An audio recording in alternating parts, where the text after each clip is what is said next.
সিন্ধু নদীর জল বন্ধ করলে আমরা সেটা যুদ্ধ হিসেবে নেব। ঠিক না, নিয়ে কী করবে? যুদ্ধে পারবে? ইন্ডিয়ার সাথে ক্ষমতা আছে? বর্ডার সেন্ট্রিক যুদ্ধ হলেও দেশের ইকোনমি তো অনেকটা ভেঙে পড়ে না, ডাউন হয়ে যায় না? তো আমাদের দিকে একটু হলেও আঁচ আসবে। অ্যাটলিস্ট ওখানকার যে পুলিশ অ্যাডমিনিস্ট্রেশন আছে তাদের তো জানানো উচিত ছিল যে এই জায়গাটা আমরা তোমার ট্যুরিস্টদের জন্য ওপেন করছি। কোনো রকম ইনফরমেশন দেয়নি। আর এই যে দেয়নি, এই ইনফরমেশনটা তোমার জঙ্গিদের কাছে ছিল। মিলিটারি শাসন কিন্তু স্ট্রং তখন ছিল। ওরা একটা জিনিস ওখানকার মানুষজন বা সিটিজেনদের ভালো করে ব্রেন ওয়াশ করে দিয়েছে যে ইন্ডিয়া হচ্ছে তোমাদের সব থেকে বড় শত্রু, এবং ইন্ডিয়া যখন তোমাদের অ্যাটাক করবে তখন কিন্তু কোনো পলিটিশিয়ান তোমাকে বাঁচাতে পারবে। তুমি দেখবে বিভিন্ন সময় এই জঙ্গি সংগঠনগুলোকে ওরা ইনফ্লুয়েন্স করে, ওরা ওখানে আশ্রয় দেয়, ওদেরকে ফান্ডিং করে এবং দিয়ে বলে ইন্ডিয়াতে গিয়ে এরকম ছোটো ছোটো টেরোরিস্ট অ্যাটাক করার জন্য। ইয়ং জেনারেশনদেরকে ব্রেন ওয়াশ করে এটা বলে যে যদি তুমি জিহাদের জন্য কাজ করো, যদি তুমি গজবায়ে হিন্দের জন্য কাজ করো, করে যদি তুমি শহীদ হয়ে যাও, তাহলে তোমার জান্নাত নসিব হবে। এদের বিভিন্ন সংগঠনকে আবার বিভিন্ন কাজের জন্য তৈরি করা হয়েছে। যেমন এই যে তুমি বললে লস্করে তাইবা, হাফিজ সাইদ যেটা তোমার আর কি প্রতিষ্ঠা করেছিল 1987, তো এর মেনলি কাজ হচ্ছে কাশ্মীর। ওরা কাশ্মীরই চায় কেন? Pakistan standstill agreement sign করার পরে যখন দেখছে যে রাজা, তোমার হিন্দু রাজা, কাশ্মীরটাকে নিতে হবে, আমাদের জায়গা কম পড়ে যাচ্ছে, তখন কি করলো, তোমার কাশ্মীরের উপর অ্যাটাক করলো। বালুচিস্তান পাকিস্তানের থেকে আলাদা হতে চাইছে। দেখো, বালুচিস্তান নিয়ে বলতে গেলে আমাকে একটু হিস্ট্রিটা বলতে হবে, ঠিক আছে? বালুচিস্তান কিন্তু অ্যাকচুয়ালি কিন্তু প্রথমে বালুচিস্তান ছিল না, ওখানে ছোট ছোট কিছু ট্রাইবেলস ছিল। আলটিমেটলি টেররিস্টরা কি চায়? দুটো জিনিস চায়। এক হচ্ছে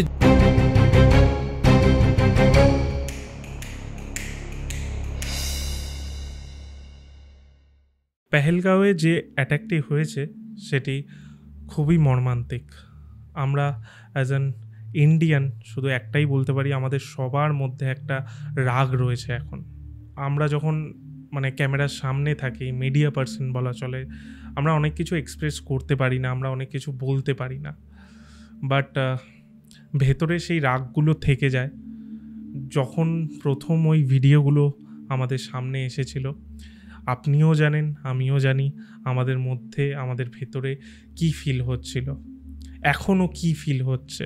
আমি জানি না ভবিষ্যতে কি হতে চলেছে, বাট আমাদের ইন্ডিয়ান গভর্নমেন্ট এর উত্তর, মানে এর যথাযথ উত্তর পাকিস্তানকে দেবে। আজকের যে পডকাস্টে, সেটা আপনারা টাইটেল দেখে বুঝতে পেরে গেছেন, থাম্বনেল দেখে বুঝতে পেরে গেছেন কি নিয়ে, কি বিষয়ে আলোচনা করছি আমরা। সেগুলো টাইম স্ট্যাম্পে দেখে আপনারা বুঝতেও পারবেন, আমি সেই বিষয়ে কিছু বলছি না।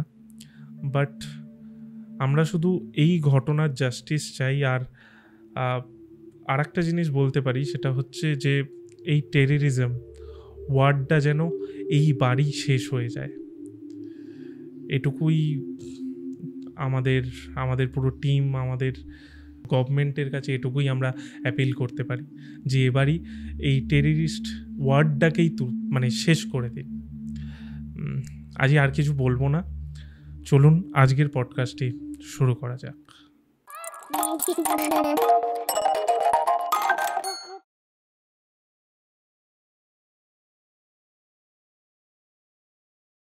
তমনাথদা, ইউটিএসে তোমাকে স্বাগত। আজকে আমি বলবো যে আমাদের মানে এনার্জি হয়তো পুরো আছে পডকাস্টটা করার মতো, কিন্তু সেই সিচুয়েশানটা খুবই বাজে আমাদের দেশের জন্য, দেশের মানুষের জন্য।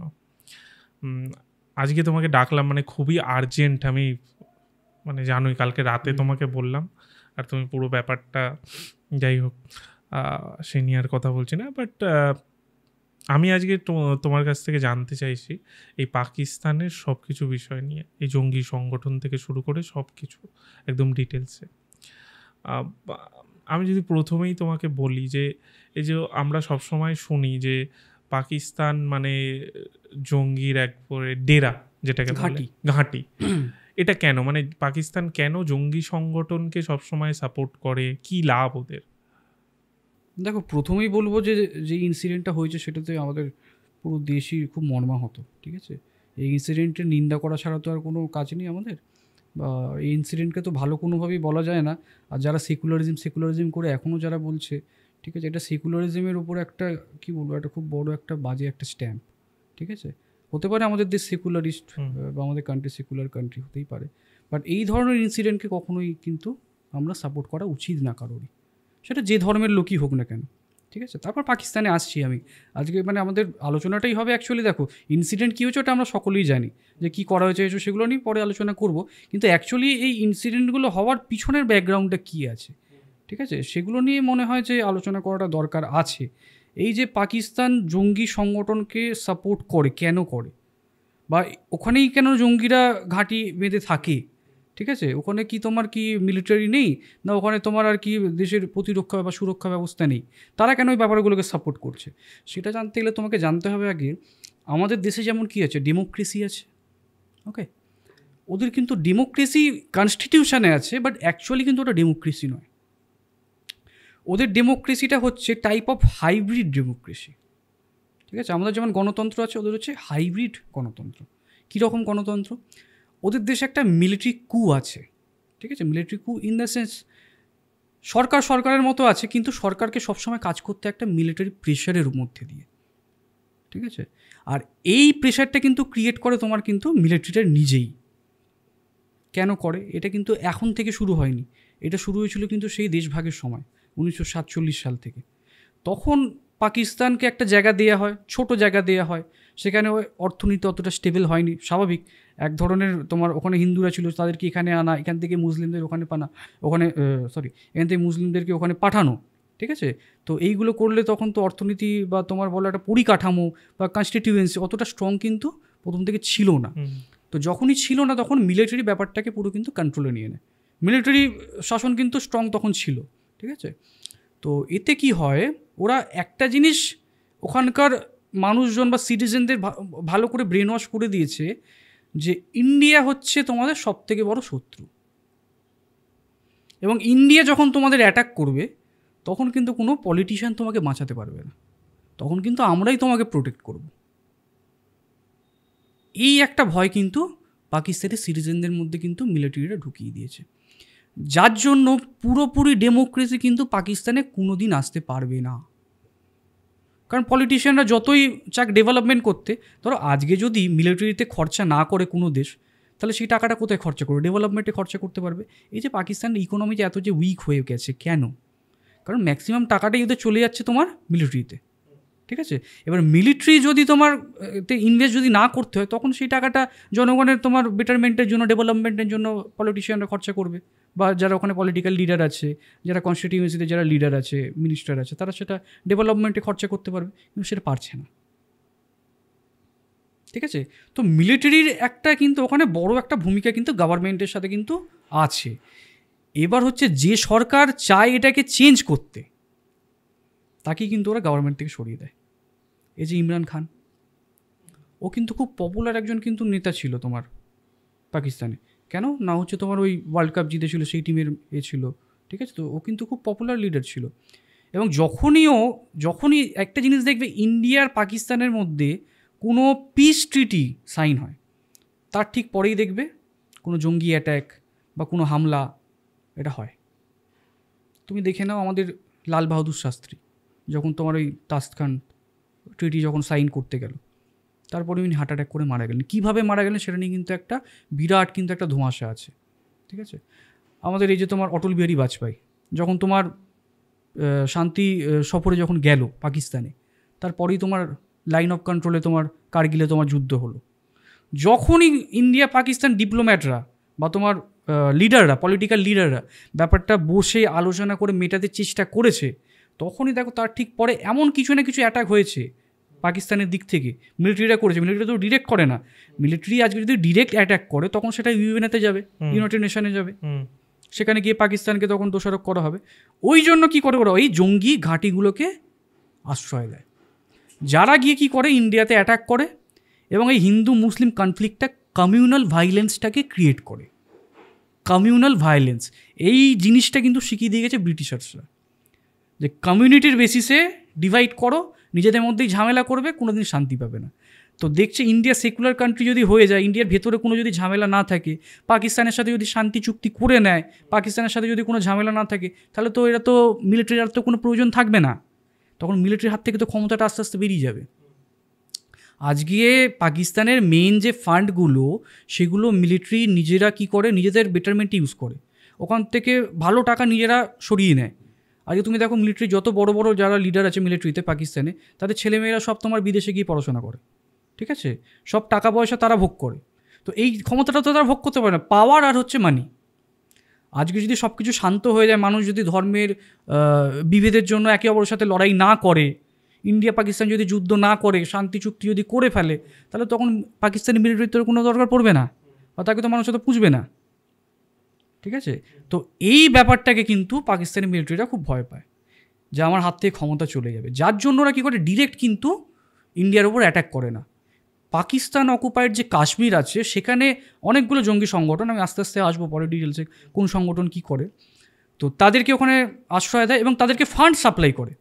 মিলিটারির যে ফান্ড আছে সেগুলো কিন্তু তারই সাপ্লাই করে এবং দিয়ে বলে যে এরকম ওদের একটা নীতি আছে, ব্লাড ইন্ডিয়া ইন্টু 100 কাটস, মানে ইন্ডিয়াকে ছোট ছোট কাট করে রক্ত বার করো ইন্ডিয়ার, এটা ওদের একটা নীতি আছে। তো এইভাবে ওরা, তুমি দেখবে বিভিন্ন সময় এই জঙ্গি সংগঠনগুলোকে ওরা ইনফ্লুয়েন্স করে, ওরা ওখানে আশ্রয় দেয়, ওদেরকে ফান্ডিং করে এবং দিয়ে বলে ইন্ডিয়াতে গিয়ে এরকম ছোটো ছোটো টেরোরিস্ট অ্যাটাক করার জন্য। আর একটা জিনিস বলে রাখি, এটা মানে খুব একটা কি বলবো ব্যাড কনসেপ্ট আছে ওদের মধ্যে। দেখবে মুসলিমদেরও কিন্তু অনেক ধরনের ভাগ আছে, এটা আমি একটু একটু ডিপে ঢুকছি, ঠিক আছে, আমাকে একটু মানে বলতে হচ্ছে, আমি চাইনি এসব ব্যাপার নিয়ে আলোচনা করতে, হিন্দু মুসলিম নিয়ে আমি দেখেছো কোনো দিনই এইসব ব্যাপার নিয়ে আলোচনা করি, বাট আজকে যদি না বলি আর কোনো দিন বলতে পারবো না। তো মুসলিমদের মধ্যে দেখবে দুটো ভাগ আছে, শিয়া সুন্নি। তো এদেরও আবার কিন্তু মানে এই উগ্রপন্থী ব্যাপারটা, মানে একটা দল হচ্ছে, মানে একটা কমিউনিটি হচ্ছে একটু এই উগ্রপন্থী ব্যাপারগুলো পোষণ করে, আর একটা পার্ট হচ্ছে একটু শান্তশিষ্ট টাইপের, ঠিক আছে। তো এদের আবার ডিভিশনটা কীরকমভাবে আছে, এই যে তোমার ওদের যে তোমার ধর্মগুরু চুজ করা হয়, ধরো শিয়া আর সুন্নি, সুন্নিদের ধর্মগুরু চুজ করে কিন্তু ওরা থ্রু ইলেকশন, ঠিক আছে, আর শিয়ারা করে হচ্ছে থ্রু সাকসেশন, বংশ পরম্পরায়। এই নিয়ে ওদের মধ্যে একটা ডিভিশন আছে। তুমি পাকিস্তানে যদি দেখো, শিয়া বিরোধী অনেক এরকম তোমার টেরোরিস্ট গ্রুপ আছে যারা শিয়াকে ওখান থেকে মিটিয়ে দিতে চায়, এবং এই যে উগ্রপন্থী বা উগ্রপন্থা, এটা সুন্নির মাধ্যমে, সবার কথা বলছি না কিন্তু, এখানেও কিন্তু অনেক সুন্নি ইসলামরা থাকে, সবাই কিন্তু এরকমটা হয় না, বাট পার্টিকুলারলি কিছু গ্রুপস আছে যাদের মধ্যে একটা নীতি খুব বড়োভাবে প্রচলিত আছে, সেটা হচ্ছে গজবা এ হিন্দ বা গজবা উল হিন্দ, ঠিক আছে। এটার মানে হচ্ছে ওদের একটা ধর্মগ্রন্থে আছে, এটা কিন্তু মানে আমার কথা নয়, এটা কিন্তু তোমার ওই যে পাকিস্তানি দেখবে একটা ক্রিকেটার আছে তোমার শোয়েব আখতার, সেও কিন্তু নিজের একটা ইন্টারভিউতে বলেছে, বা বাংলাদেশি অনেক তুমি ইউটিউব চ্যানেলও দেখবে যেখানে, বা অনেক সোশ্যাল মিডিয়াতেও দেখবে, এটা কিন্তু বলে, ওরা কিন্তু স্বীকার করে।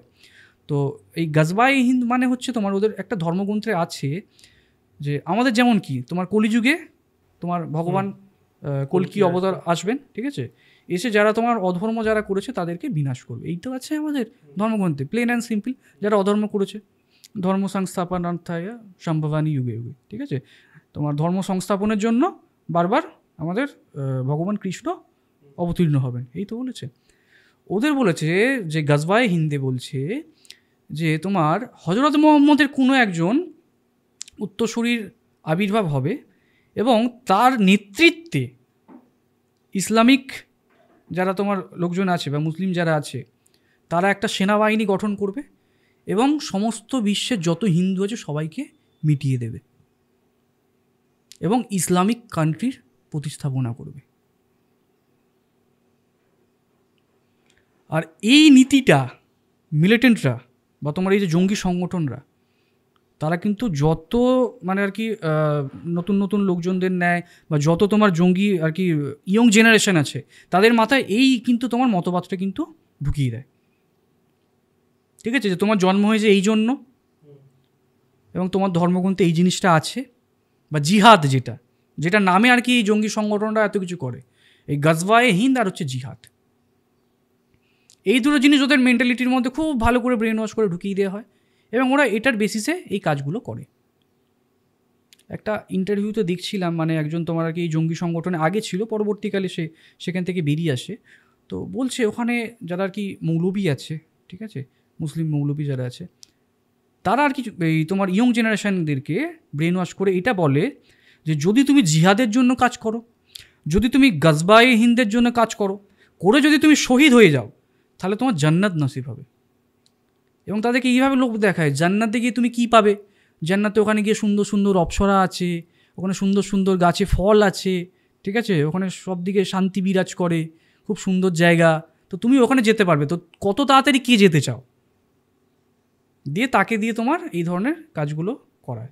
বা এই যে সুসাইড বম বানিয়ে যে পাঠায়, যেটা পুলওয়ামাতে হয়েছিল, ঠিক আছে, একটা ইয়ং জেনারেশনের ছেলে ছিল, আমি আসছি ওটা পরে আসছি ওগুলো নিয়ে। তো তাদের মধ্যে এই ব্রেন ওয়াশটা করে দেয় যে তুমি কত তাড়াতাড়ি ওখানে যেতে চাও, এখানে কি পাবে তুমি, দারিদ্রতা আছে এখানে, কি পাবে, ঝামেলা ঝঞ্ঝাট সংসার, এখানে কি পাবে, যত তাড়াতাড়ি তুমি শহীদ হবে তত তাড়াতাড়ি তুমি জান্নাত নসিব হবে।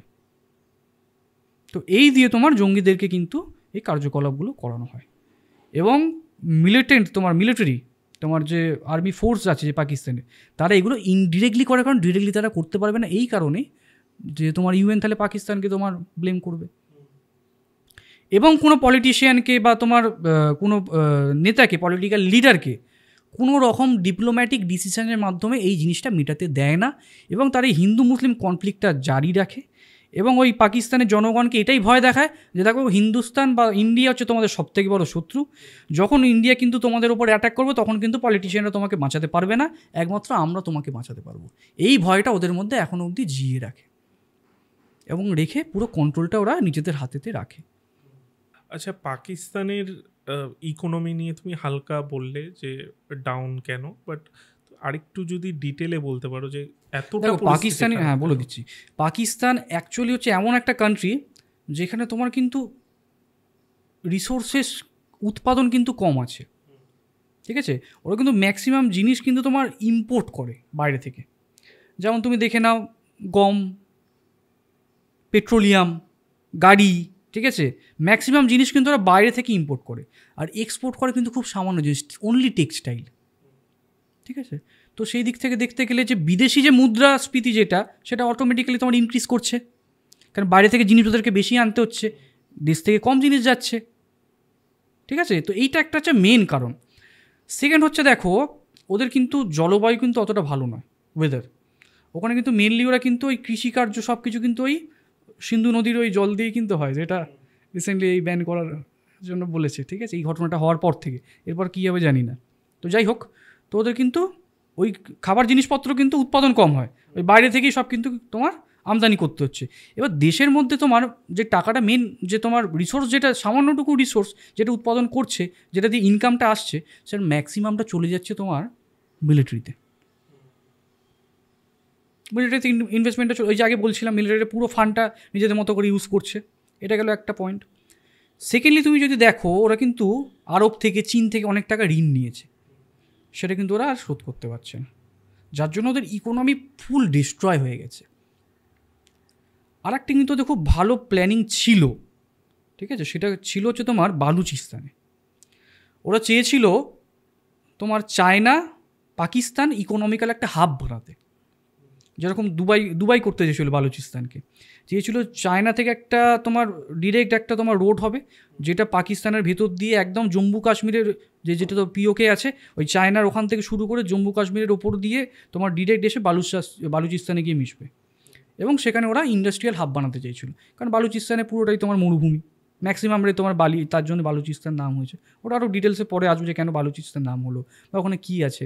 তো দুবাইতে ঠিক যেরকমটা আর কি আছে সেরকমটা ওখানেও কিন্তু বানাতে চেয়েছিল, এবং বানিয়েও ফেলতো, কিন্তু ওই পাকিস্তানের স্বভাব কী করলো, বা চায়নার স্বভাব, বালুচিস্তানের ওখানে বানাতে গিয়ে ওখান থেকে যে রিসোর্সগুলো নিল, ওখান থেকে সোনা পাওয়া গেল, তামা পাওয়া গেল, ঠিক আছে, সেখান থেকে যে প্রফিটটা পেলো তার 50% নিয়ে নিল চায়না। রিসোর্সেস কিন্তু তোমার বালুচিস্তানের, কিন্তু যে প্রফিটটা পেলো ওখান থেকে সোনা বা তামা যেটা তোমার রপ্তানি করে যে প্রফিটটা পেলো ওখান থেকে পাওয়া গেল, তার 50% নিয়ে নিল চায়না, 48% নিয়ে নিল পাকিস্তান, 2% দিল তোমার হচ্ছে বালুচিস্তানকে।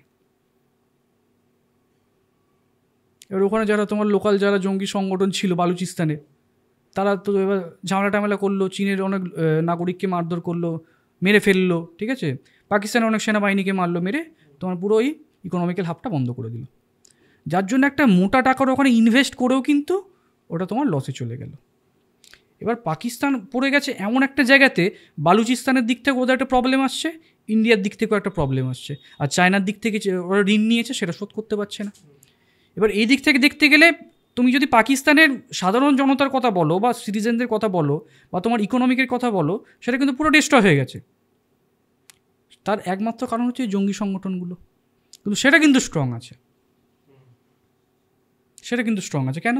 মিলিটারি কন্ট্রোল করছে, যতটুকু টাকা আসছে পুরোটাই কিন্তু ওতে ঢেলে দিচ্ছে বা নিজেরা ভোগ করছে। যেটা আমার পরের প্রশ্ন ছিল যে মিলিটারি সংগঠন তো টাকা নিচ্ছে সেটা বাদ দাও, কিন্তু জঙ্গি সংগঠনদেরও তো এই চালাতে এই গানস এন্ড খাওয়া মিলিটারি দিচ্ছে, তো মিলিটারি দিচ্ছে, সেটা পুরোটাই মিলিটারি দিচ্ছে।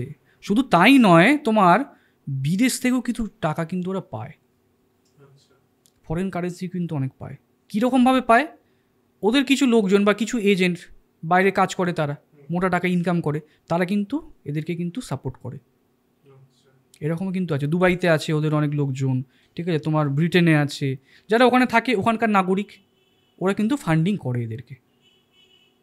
আর কিছু জিনিস তো ওরা তো জোর জবরদস্তি চুরি টারি করে, ঠিক আছে, রাহাজানি করে, মারধর করে মানুষ, সাধারণ মানুষের থেকে তো নিয়েই নেয়। পাকিস্তানের লোকেরা যে খুব একটা ভালো আছে তা কিন্তু নয়, সাধারণ মানুষের কথা বলছি। পাকিস্তান মানে সবাই তো আর জঙ্গি নয়, একটা জায়গাতে কখনো সব মানুষ জঙ্গি হতে পারে না, ঠিক আছে। হ্যাঁ, একটা কমিউনিটির মধ্যে থেকে এরা আসছে, ঠিক আছে, তার কারণ আমি ওই যে বললাম, হ্যাঁ, তার কারণ আমি বললাম ওই যে গজবাই হিন্দ বা জিহাদ এইসবের নামে ওদেরকে ব্রেন ওয়াশ করা হয়, সেটা আসছে, ঠিক আছে, বাট সব মুসলিমরা তো আর তোমার জঙ্গি নয়। পাকিস্তানের মানুষরা কিন্তু খুব ভালো সিচুয়েশানে নেই, আর তার মেন কারণ হচ্ছে এইগুলো। পাকিস্তানের ইকোনমিটা ভেঙে পড়ার মেন কারণ হচ্ছে এইগুলো।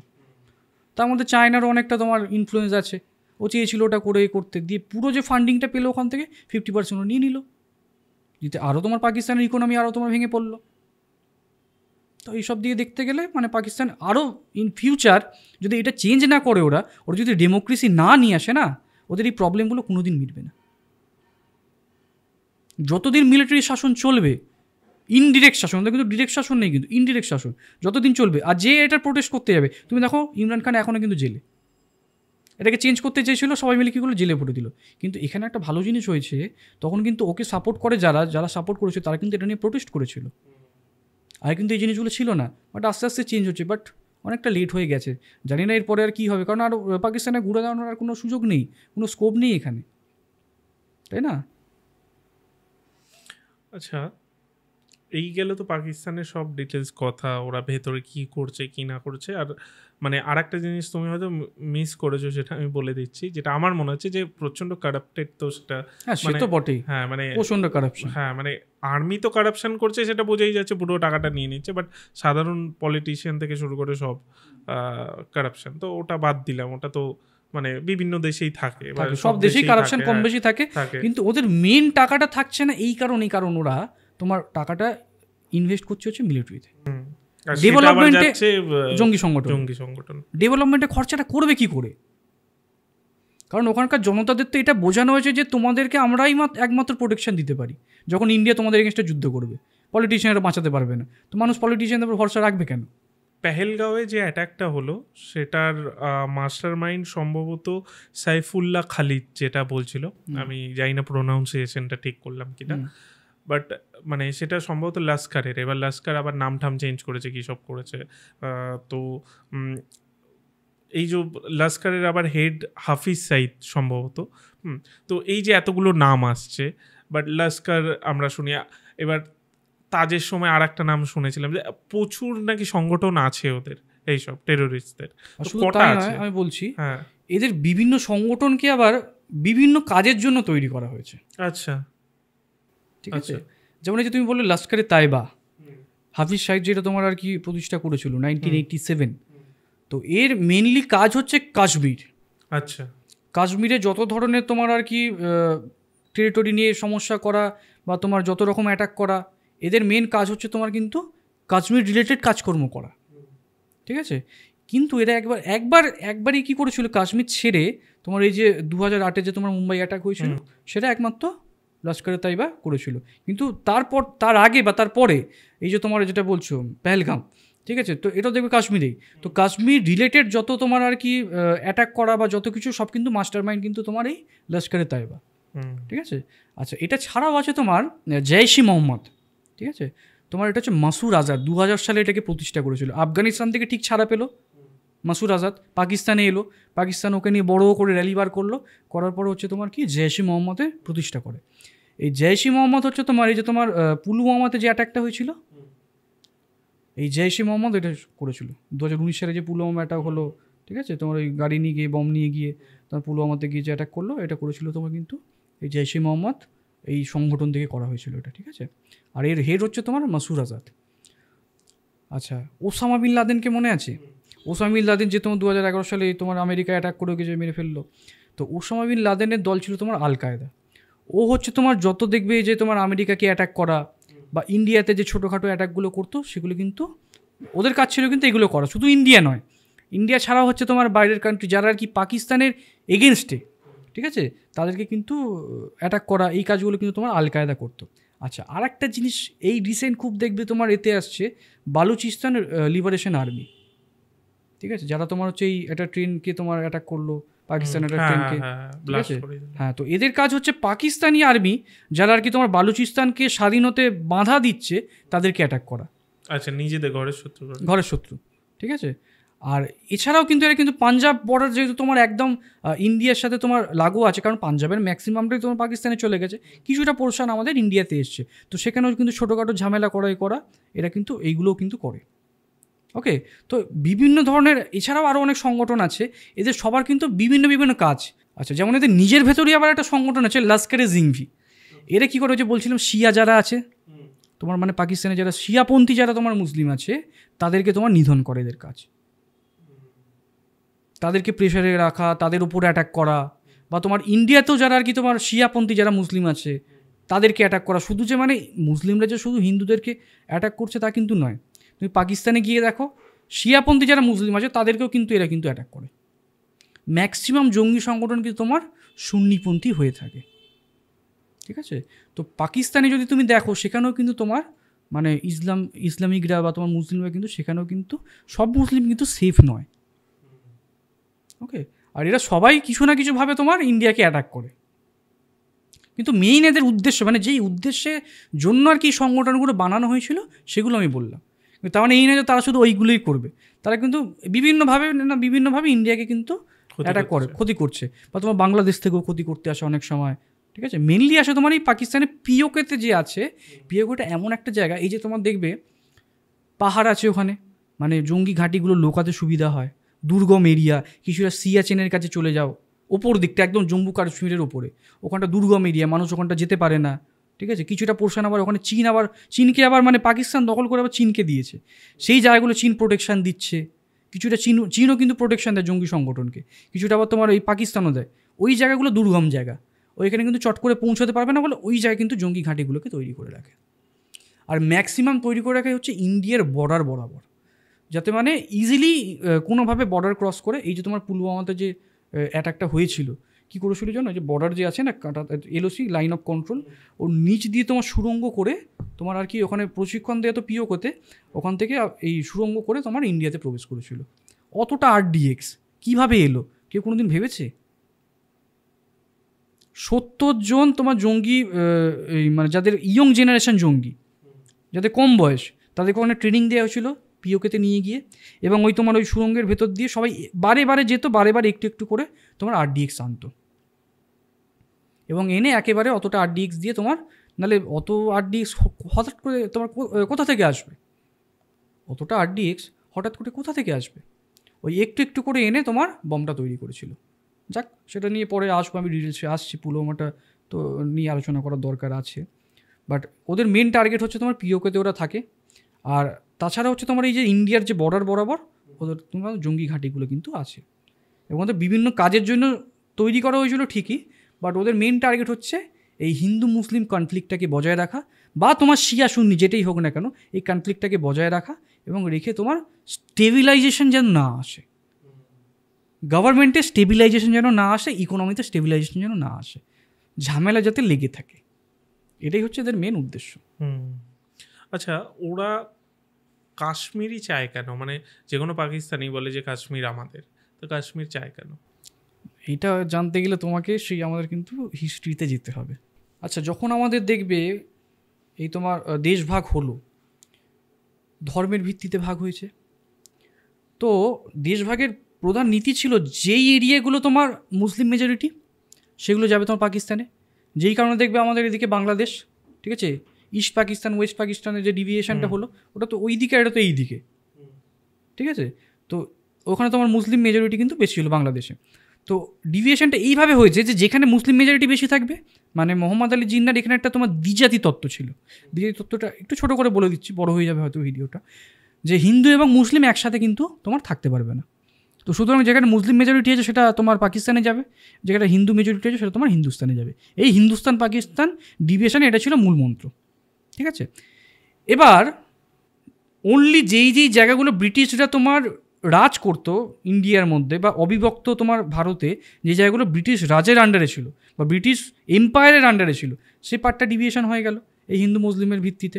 যেখানে তোমার হিন্দু মেজরিটি ছিল সেটা হিন্দুস্তান, যেটা মুসলিম মেজরিটি ছিল সেটা পাকিস্তান। এবার হচ্ছে তিনখানা প্রিন্সলি স্টেট ছিল, ওকে। প্রিন্সলি স্টেট কি ছোটো করে বলে দিই।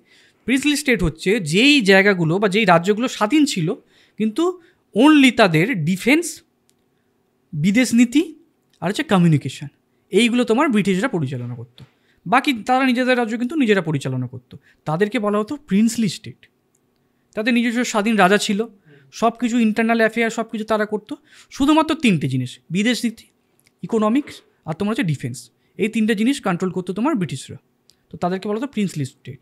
তো তিনখানা প্রিন্সলি স্টেট এমন ছিল যারা কিন্তু কোথাও যেতে পারছিল না। তার মধ্যে ছিল জম্মু অ্যান্ড কাশ্মীর, হায়দ্রাবাদ, নিজাম আর হচ্ছে তোমার জুনাগড়। এবার কেন যেতে পারছিল না? সবাই তো বাকি প্রিন্সলি স্টেট তো চলে গেল, যেখানে হিন্দু মেজরিটি ছিল হিন্দুদের কাছে চলে হিন্দুস্তানে চলে গেল, মুসলিম মেজরিটিও তোমার পাকিস্তানে চলে গেলো। এরা কেন পারছিল না? কারণ হচ্ছে তোমার জম্মু অ্যান্ড কাশ্মীরে ছিল মুসলিম মেজরিটি, কিন্তু সেখানে রাজা ছিল হিন্দু, হরি সিং। এবার কোন দিকে যাবে ডিসাইড করতে পারছে না। জুনাগড় আর হায়দ্রাবাদে ছিল তোমার হিন্দু মেজরিটি, কিন্তু তোমার রাজা ছিল মুসলিম, তাহলে তারা হিন্দুস্তানে জুটতে দিচ্ছিল না।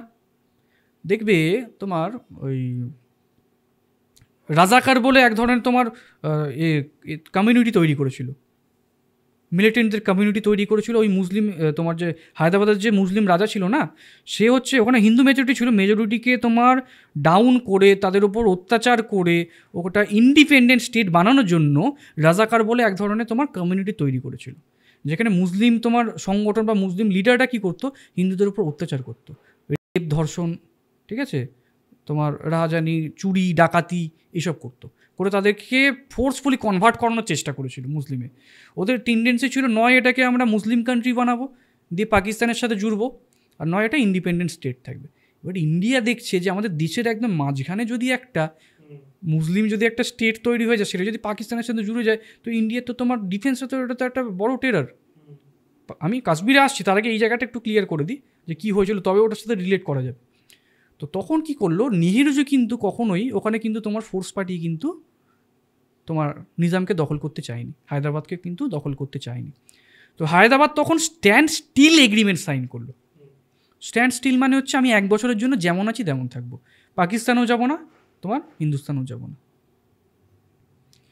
কিন্তু দেখলো ওখানে এত অত্যাচার করছে রাজাকাররা, তখন হচ্ছে সর্দার বল্লভভাই প্যাটেল, ও কী করলো, ওখানে আর্মি পাঠালো এবং পাঠিয়ে তোমার রাজাকে তোমার বললো যে না, তোমাকে স্ট্যান্ড স্টিল এগ্রিমেন্ট করলে হবে না, তুমি অত্যাচার করছো, এই করছো, তোমাকে হিন্দুস্তানের সাথে যুক্ত হবে। দিয়ে তারপর ও কী করলো, ইনস্ট্রুমেন্ট অফ অ্যাসেশন, মানে যার দ্বারা আর কি প্রিন্সলি স্টেটগুলোকে হিন্দুস্তানের সাথে জুড়ে যায়, ইনস্ট্রুমেন্ট অফ অ্যাসেশন, সেটা সাইন করিয়ে তোমার হায়দ্রাবাদ আর জুনাগড়কে কী করলো, ইন্ডিয়ার পার্ট বানিয়ে দিল। তাহলে পড়ে থাকলো কি একটাই জায়গা, জম্মু অ্যান্ড কাশ্মীর। এবার ওখানে প্রবলেমটা হচ্ছে ওখানকার রাজাও খুব একটা সুবিধে ছিল না, হরি সিং।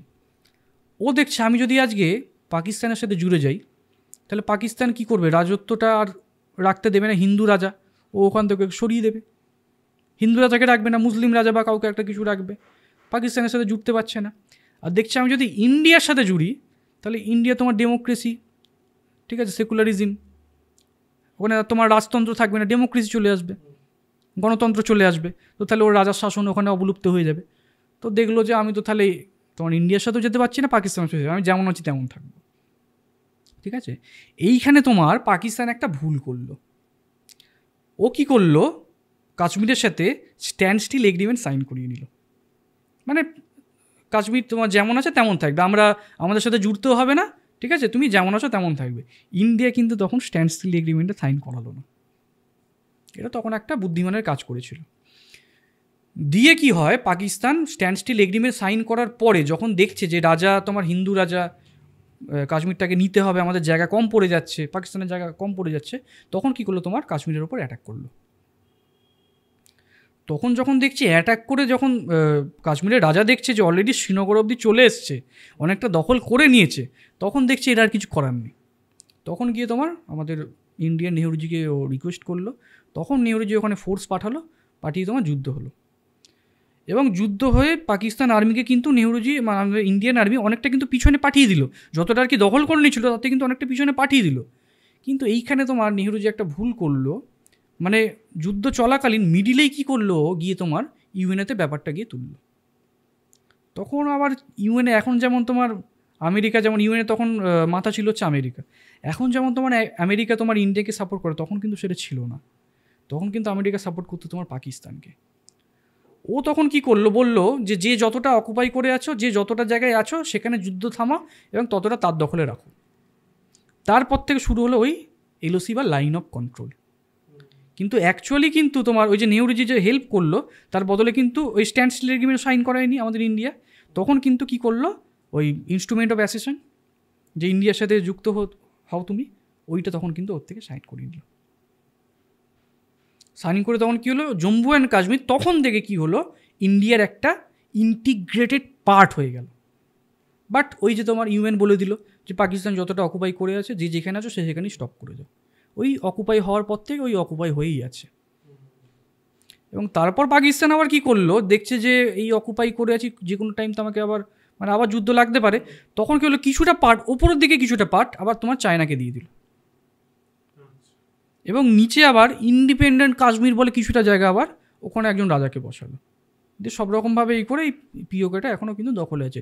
এখনও যদি মানে হিসেব মতো দেখা গেলে পিওকেটা কিন্তু তোমার ইন্ডিয়ারই ইন্টিগ্রেটেড পার্ট। যদি ইন্ডিয়ার ম্যাপ যদি তুমি দেখো, ওপরে যে জম্মু কাশ্মীরটা দেখায়, সেটা কিন্তু পুরোটা কিন্তু আমাদের দখলে এখনও নেই। কিছুটা পার্ট কিন্তু তোমার এখনও, ম্যাক্সিমাম পার্টটাই কিন্তু তোমার ওই পিওকের কাছে, কিছুটা চীনের কাছে, কিছুটা আছে। কিন্তু স্টিল আমরা কিন্তু আমাদের ইন্ডিয়ান ম্যাপের কিন্তু জম্মু কাশ্মীর পুরো পার্টই দেখানো হয়, কারণ কাগজে কলমে কিন্তু পুরো পার্টটাই আমাদের। এইখানে কিন্তু একটা ক্রিটিসিজম কিন্তু বারবার তোমার উঠে আসে, এই যে নেহরুজি তখন যদি চাইতো তখন কিন্তু তোমার পিওকেটা কিন্তু খালি করে দিতে পারতো। যখন যুদ্ধ হচ্ছিল তখন কিন্তু পাকিস্তানি আর্মি কিন্তু পেরে উঠছিল না ইন্ডিয়ান আর্মির সাথে, ওরা কিন্তু নিজের জায়গা তখন ছেড়ে দিচ্ছিল। তো যুদ্ধে যখন আমরা জিতছিলাম, ইন্ডিয়া যখন জিতছিল, তখন কী দরকার ছিল যে যুদ্ধের মাঝখানে মানে তোমার ইউএনএ যাওয়ার? তো কোনো প্রয়োজন ছিল না। পুরোটা ওদেরকে পিছিয়ে দিই, পুরোটা দখল নিয়ে তারপর যেতে পারতাম। নেহরুজি সেটা তখন করেনি। ইন্ডিয়া ভালো পজিশনে ছিল, ইন্ডিয়া পাকিস্তানি আর্মিকে পিছনে সরিয়ে দিয়েছিল। কিন্তু একটা জায়গায় মাঝখানে যুদ্ধ চলাকালীন হঠাৎ গিয়ে নেহরুজির কী মনে হলো, যে উনি গিয়ে তোমার ইউএনএতে গিয়ে দ্বারস্থ হলেন। আর একটা জিনিস, তখন হরি সিং এতটাই প্রেশারে ছিল, ঠিক আছে, যে ও ইনস্ট্রুমেন্ট অফ অ্যাসোসিয়েশন সাইন করলো। তো তখন ইউএনএ বলল যে তোমার জম্মু অ্যান্ড কাশ্মীর কার সাথে জুড়তে চাইবে সেটা জম্মু অ্যান্ড কাশ্মীরের যারা তোমার সিটিজেন আছে তারা ডিসাইড করবে। তো সিটিজেন তো রাজার কথাই শুনতো। তো রাজা যখন মানে আর কি ইন্ডিয়ার উপর গ্রেটফুল ছিল, তখন নেহরু যদি চাইলেই তো ওনার থেকে কিছু তোমার মার্সি এগ্রিমেন্ট বা কিছু করে তো তোমার ওখানকার যারা তোমার ভোট করিয়ে তো তোমার ইন্ডিয়ার সাথে জুড়ে দিতে পারতো, দিয়ে সেটা ইউএনএ প্রডিউস করতো। নেহরু সেটা করেনি। তখন হরি সিংয়ের এমন অবস্থা ছিল যে ওকে আমরা প্রোটেকশন দিয়েছি, ইন্ডিয়া ওকে প্রোটেকশন দিয়েছে, তো তখন ওর থেকে চাইলেই যে কোনো রকম এগ্রিমেন্ট সাইন করে নিতে পারতো। কিন্তু নেহরুজি সেটা করলো না। এবার কেন করলো না, এটা নিয়ে একটা বিশাল একটা বড় কোয়েশ্চেন মার্ক আছে, ঠিক আছে। এবং সেটা যদি তখন করে নিত তখন হয়তো পুরো এই কাশ্মীরের ঝামেলাটাই হয়তো থাকতো না। মানে হয় না যে কিছুটা ওরা পুরোটা নিতে চেয়েছিল, পুরোটা পেলো না, ওদের মধ্যে একটা অ্যাগ্রেশন ছিল, সেটা মিটে গেল। কিন্তু কিছুটা নিয়েছে, বাকিটা দখল করার একটা ইচ্ছা থেকে গেল ওদের মধ্যে। মানে ইন্ডিয়াতেও তাই, যে আমাদের সব কিছুটা আমাদের কাগজে কলমে হয়েও আমরা পাচ্ছি না। তো এই নিয়ে মেন তোমার কাশ্মীরের কনফ্লিক্টটার সূচনা হয়। আচ্ছা, এই টেরররা মানে কাশ্মীরকেই বারবার কেন বেছে নেয়? মানে যেটা তুমি প্রথমে বললে যে উঁচু জায়গা, সুবিধা ঢুকতে, তার জন্যই কি? না, আরও কিছু কারণ আছে। যেমন দেখো, ওদের যে মেন যে তোমার আর কি ওয়াটার রিসোর্স, সেটার কিন্তু উৎপত্তি কিন্তু তোমার জম্মু কাশ্মীর থেকে। তো ওইটা যদি কোনোভাবে যদি চলে যায়, ওরা কিন্তু আর জল পাবে না, মানে যেটা আর কি ইন্ডিয়া মানে রিসেন্ট করছে আর কি, ঠিক আছে। আর হচ্ছে তোমার ওদের মেন যে তোমার আর কি রিসোর্সেস দেয় বা মেন যে ফান্ডিং করে আমাদের ইন্ডিয়ার শত্রু চায়না, চায়নার সাথে ওদের কিন্তু বাই রোড জয়েন্টটা কিন্তু হচ্ছে তোমার ওই কাশ্মীর দিয়েই, ঠিক আছে। একমাত্র চায়না যাওয়ার যে রাস্তা, মানে ওই যে তোমার ইকোনমিক্যাল হাব যেটা বললাম, ওটা কিন্তু একদম তোমার জম্মু কাশ্মীরের ওপর দিয়ে আসছে, তবে গিয়ে তোমার জয়েন্টটা হচ্ছে, নাহলে কিন্তু পুরো ডিটাচড। তো ওরা ওইটাকে কোনোভাবে হাতছাড়া করতে চায় না, এবং ওইটা যদি দখল করে নেয় তাহলে ইন্ডিয়ার ওপর থেকে ইন্ডিয়াকে অ্যাকচুয়ালি প্রোটেকশন দেয় কিন্তু তোমার জম্মু কাশ্মীর, ঠিক আছে, বা হিমালয়ান রেঞ্জ, যেটা কি বলো না কেন। মানে আমাদের এমনই তোমার ভৌগোলিক অবস্থানটা এমনই যে আমাদের বিভিন্ন দিক থেকে প্রোটেকশানটা কিন্তু, মানে ওই দিকে শক্তি চায়না বলো বা এশিয়ার বাকি শক্তিদের থেকে কিন্তু প্রোটেকশান দেয় কিন্তু আমাদের এই জম্মু কাশ্মীর বা হিমালয়ান রেঞ্জ, ঠিক আছে। তো এইটা যদি আমাদের হাত থেকে চলে যায় তাহলে আমাদের অনেকটা সিকিউরিটি ইস্যু হয়ে যাবে, ঠিক আছে। তো এই কারণগুলো ছাড়া, তাছাড়াও তো একটা অ্যাগ্রেশন তো থেকেই যায়, যে ইন্ডিয়া থেকে আমরা কাশ্মীরটা নিয়ে নিচ্ছিলাম, আর ওখানে তোমার মুসলিম, অ্যাকচুয়ালি দেখতে গেলে ওখানে তো মুসলিম তোমার মেজরিটি বেশি, তো হিসেব মতো কাশ্মীর তোমার পাকিস্তানি জয়েন করার কথা ছিল, তো সেটা না হয় ইন্ডিয়াতে জয়েন হলো। আর একটা তো তোমার ওখানে তো ভূস্বর্গ কাশ্মীর তো বলাই হয়, অত সুন্দর জায়গায়, সেটা তো একটা তোমার কী বলে ট্যুরিজমের তো একটা বিজনেস যদি পাকিস্তান এখন করে, ওখান থেকে একটা ভালো প্রফিট ওদের ইকোনমিকে দাঁড় করাতে পারে, তো সেটা তো একটা থাকেই। আমাদের তুমি ইন্ডিয়ার ম্যাক্সিমাম দেখবে যে কোনো জায়গার মানুষই কিন্তু কাশ্মীর যেতে চায়, তো ওখানে কিন্তু একটা তোমার বিশাল কিন্তু বড় একটা ট্যুরিজম কিন্তু আমাদের একটা ফান্ডিং আসে, ঠিক আছে। তো সেটা আমাদের হাত থেকে চলে যাবে, সেখান থেকে ওরা হবে, এইসব অনেক কারণ আছে। আর মেন কারণ হচ্ছে তোমার অ্যাগ্রেশন, আর ওটা একটা খুব সেন্সিটিভ পার্ট ওই হয়ে রয়ে গেছে, যেহেতু ওরা নিতে গিয়ে ওদেরকে পিছোতে হয়েছে, নিতে পারেনি, ওখানে মুসলিম তোমার বেশি ছিল, মেজরিটি বেশি ছিল, তো এই একটা জিনিস থেকে। আর ওখানকার সিটিজেনও এটাকে তোমার প্রমোট করে। তোমার কাশ্মীরে যেটা সিটিজেন আছে, ওখানে তোমার যে কাশ্মীরি পণ্ডিতদেরকে যে তোমার ওখান থেকে মেরে যে সরিয়ে দেওয়ার, যারা আদি বাসিন্দা ছিল ওখানকার, হতে পারে তারা মাইনরিটি ছিল, বাট অ্যাকচুয়ালি কিন্তু তারাই আদি বাসিন্দা ছিল, তো তাদেরকে যে ওখান থেকে মেরে সরিয়ে দিল, কেন এগুলো কিসের জন্য হলো? ওখানকার সিটিজেন এগুলোকে সাপোর্ট করে, যেহেতু তারা তোমার ওই শিয়া সুন্নির যে ব্যাপারটা বললাম, বা ইসলামিক যে চিন্তাধারা বললাম, গাজওয়ায়ে হিন্দ বা জিহাদ, ওই ধরনের চিন্তাধারা কিন্তু ওখানকার লোকেদের মধ্যেও আছে।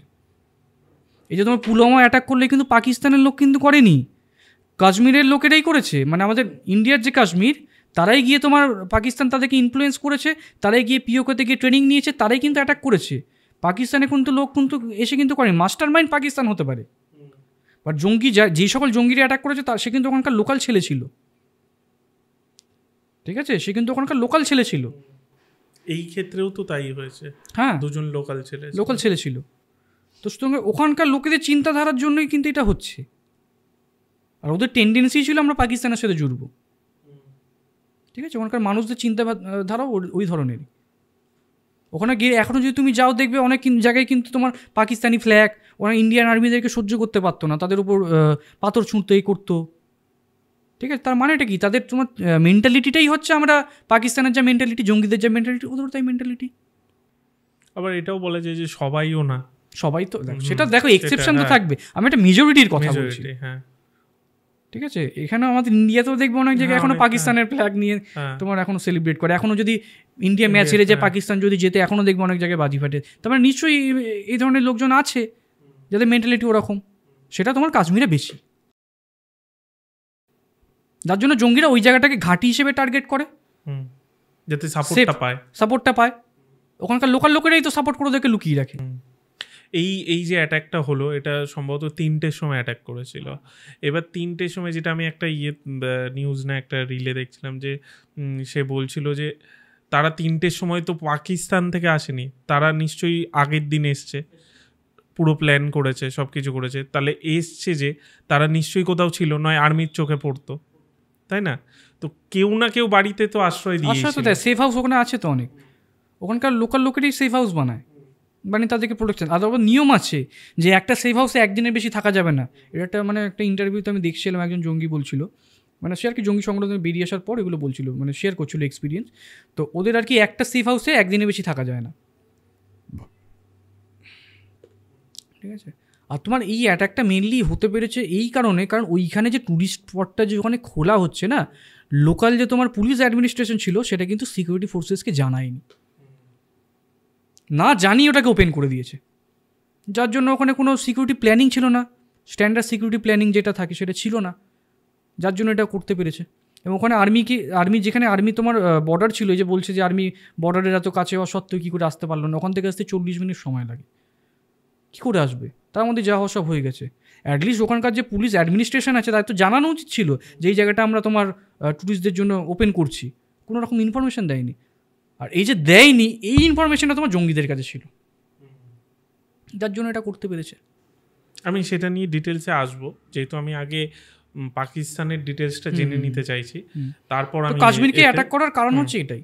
কাশ্মীর হচ্ছে একটা সেন্সিটিভ জায়গা, যেটা নিয়ে আমাদের মধ্যে এর আগেও ঝামেলা হয়েছে, ঠিক আছে, এবং ওটা হচ্ছে ওদের মেন হচ্ছে তোমার ওই যেটা বললাম সুবিধাগুলো পায়। আচ্ছা, এই সব কিছু তো জানলাম, মানে টেররিস্টদের বিষয় কীভাবে আসছে, কীভাবে ফান্ডিং হচ্ছে, সব কিছু, বাট আলটিমেটলি টেররিস্টরা কি চায়? দুটো জিনিস চায়, এক হচ্ছে জিহাদ, সেকেন্ড হচ্ছে গজওয়ায়ে হিন্দ। জিহাদ মানে হচ্ছে কাফের, মানে যারা হচ্ছে নন মুসলিম তাদেরকে মারো, তবে তুমি জান্নাতে যেতে পারবে, এবং তোমাকে আল্লাহ তাআলা, মানে এটা একটা কনসেপ্ট, আল্লাহ তাআলা তোমাকে পাঠিয়েছে এই কাজ করার জন্য, যদি তুমি তার কথা শোনো, তার কাজ যদি করো, তবে তুমি জান্নাতে যেতে পারবে, না তুমি জাহান্নামে যাবে, এই ভয়টা তাদের মধ্যে দেখানো হয়। আর সেকেন্ড হচ্ছে গজওয়ায়ে হিন্দ, ওদের মধ্যে একটা ধর্মগ্রন্থ আছে যেখানে এই মতবাদটা খুব বিশালভাবে প্রচলিত যে কোনো এক হযরত মুহাম্মদের উত্তরসূরি আসবে, যার নেতৃত্বে তোমরা এই যে হিন্দুদের পুরো বিনাশ করবে, হিন্দু নিধন করবে, করে গোটা দেশে তোমার ইসলামিক কান্ট্রি বা ইসলামিক শাসন প্রতিষ্ঠা করবে।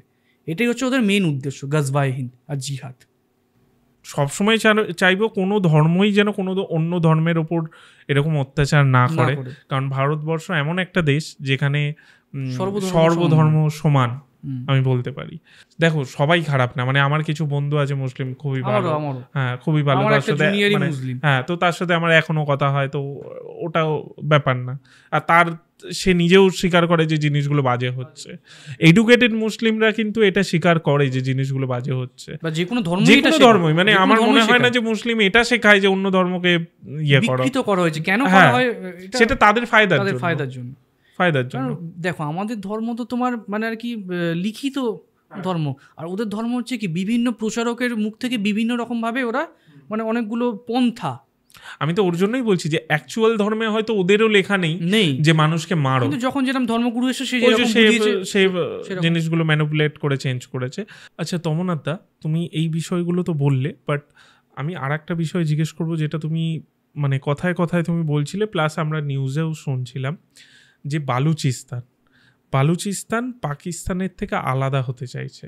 তার একটা কারণ তো তুমি ছোট করে বললে, বাট এর ডিটেলসে কি আছে, কেন এরকম করছে?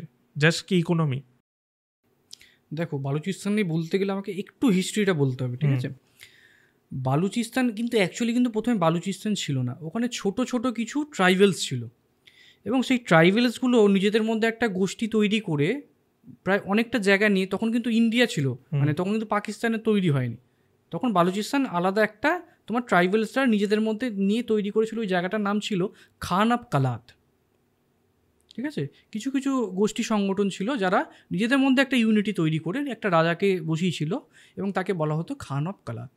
দিয়ে এবার কি হয়, রাশিয়া যখন তোমার আফগানিস্তান আর ইরান যখন দখল করতে আসে, ব্রিটিশার্সরা তখন দেখে ওরা তো একদম আমার ক্লোজ চলে এসছে, আর একটু হলে ইন্ডিয়াতে ঢুকে পড়বে।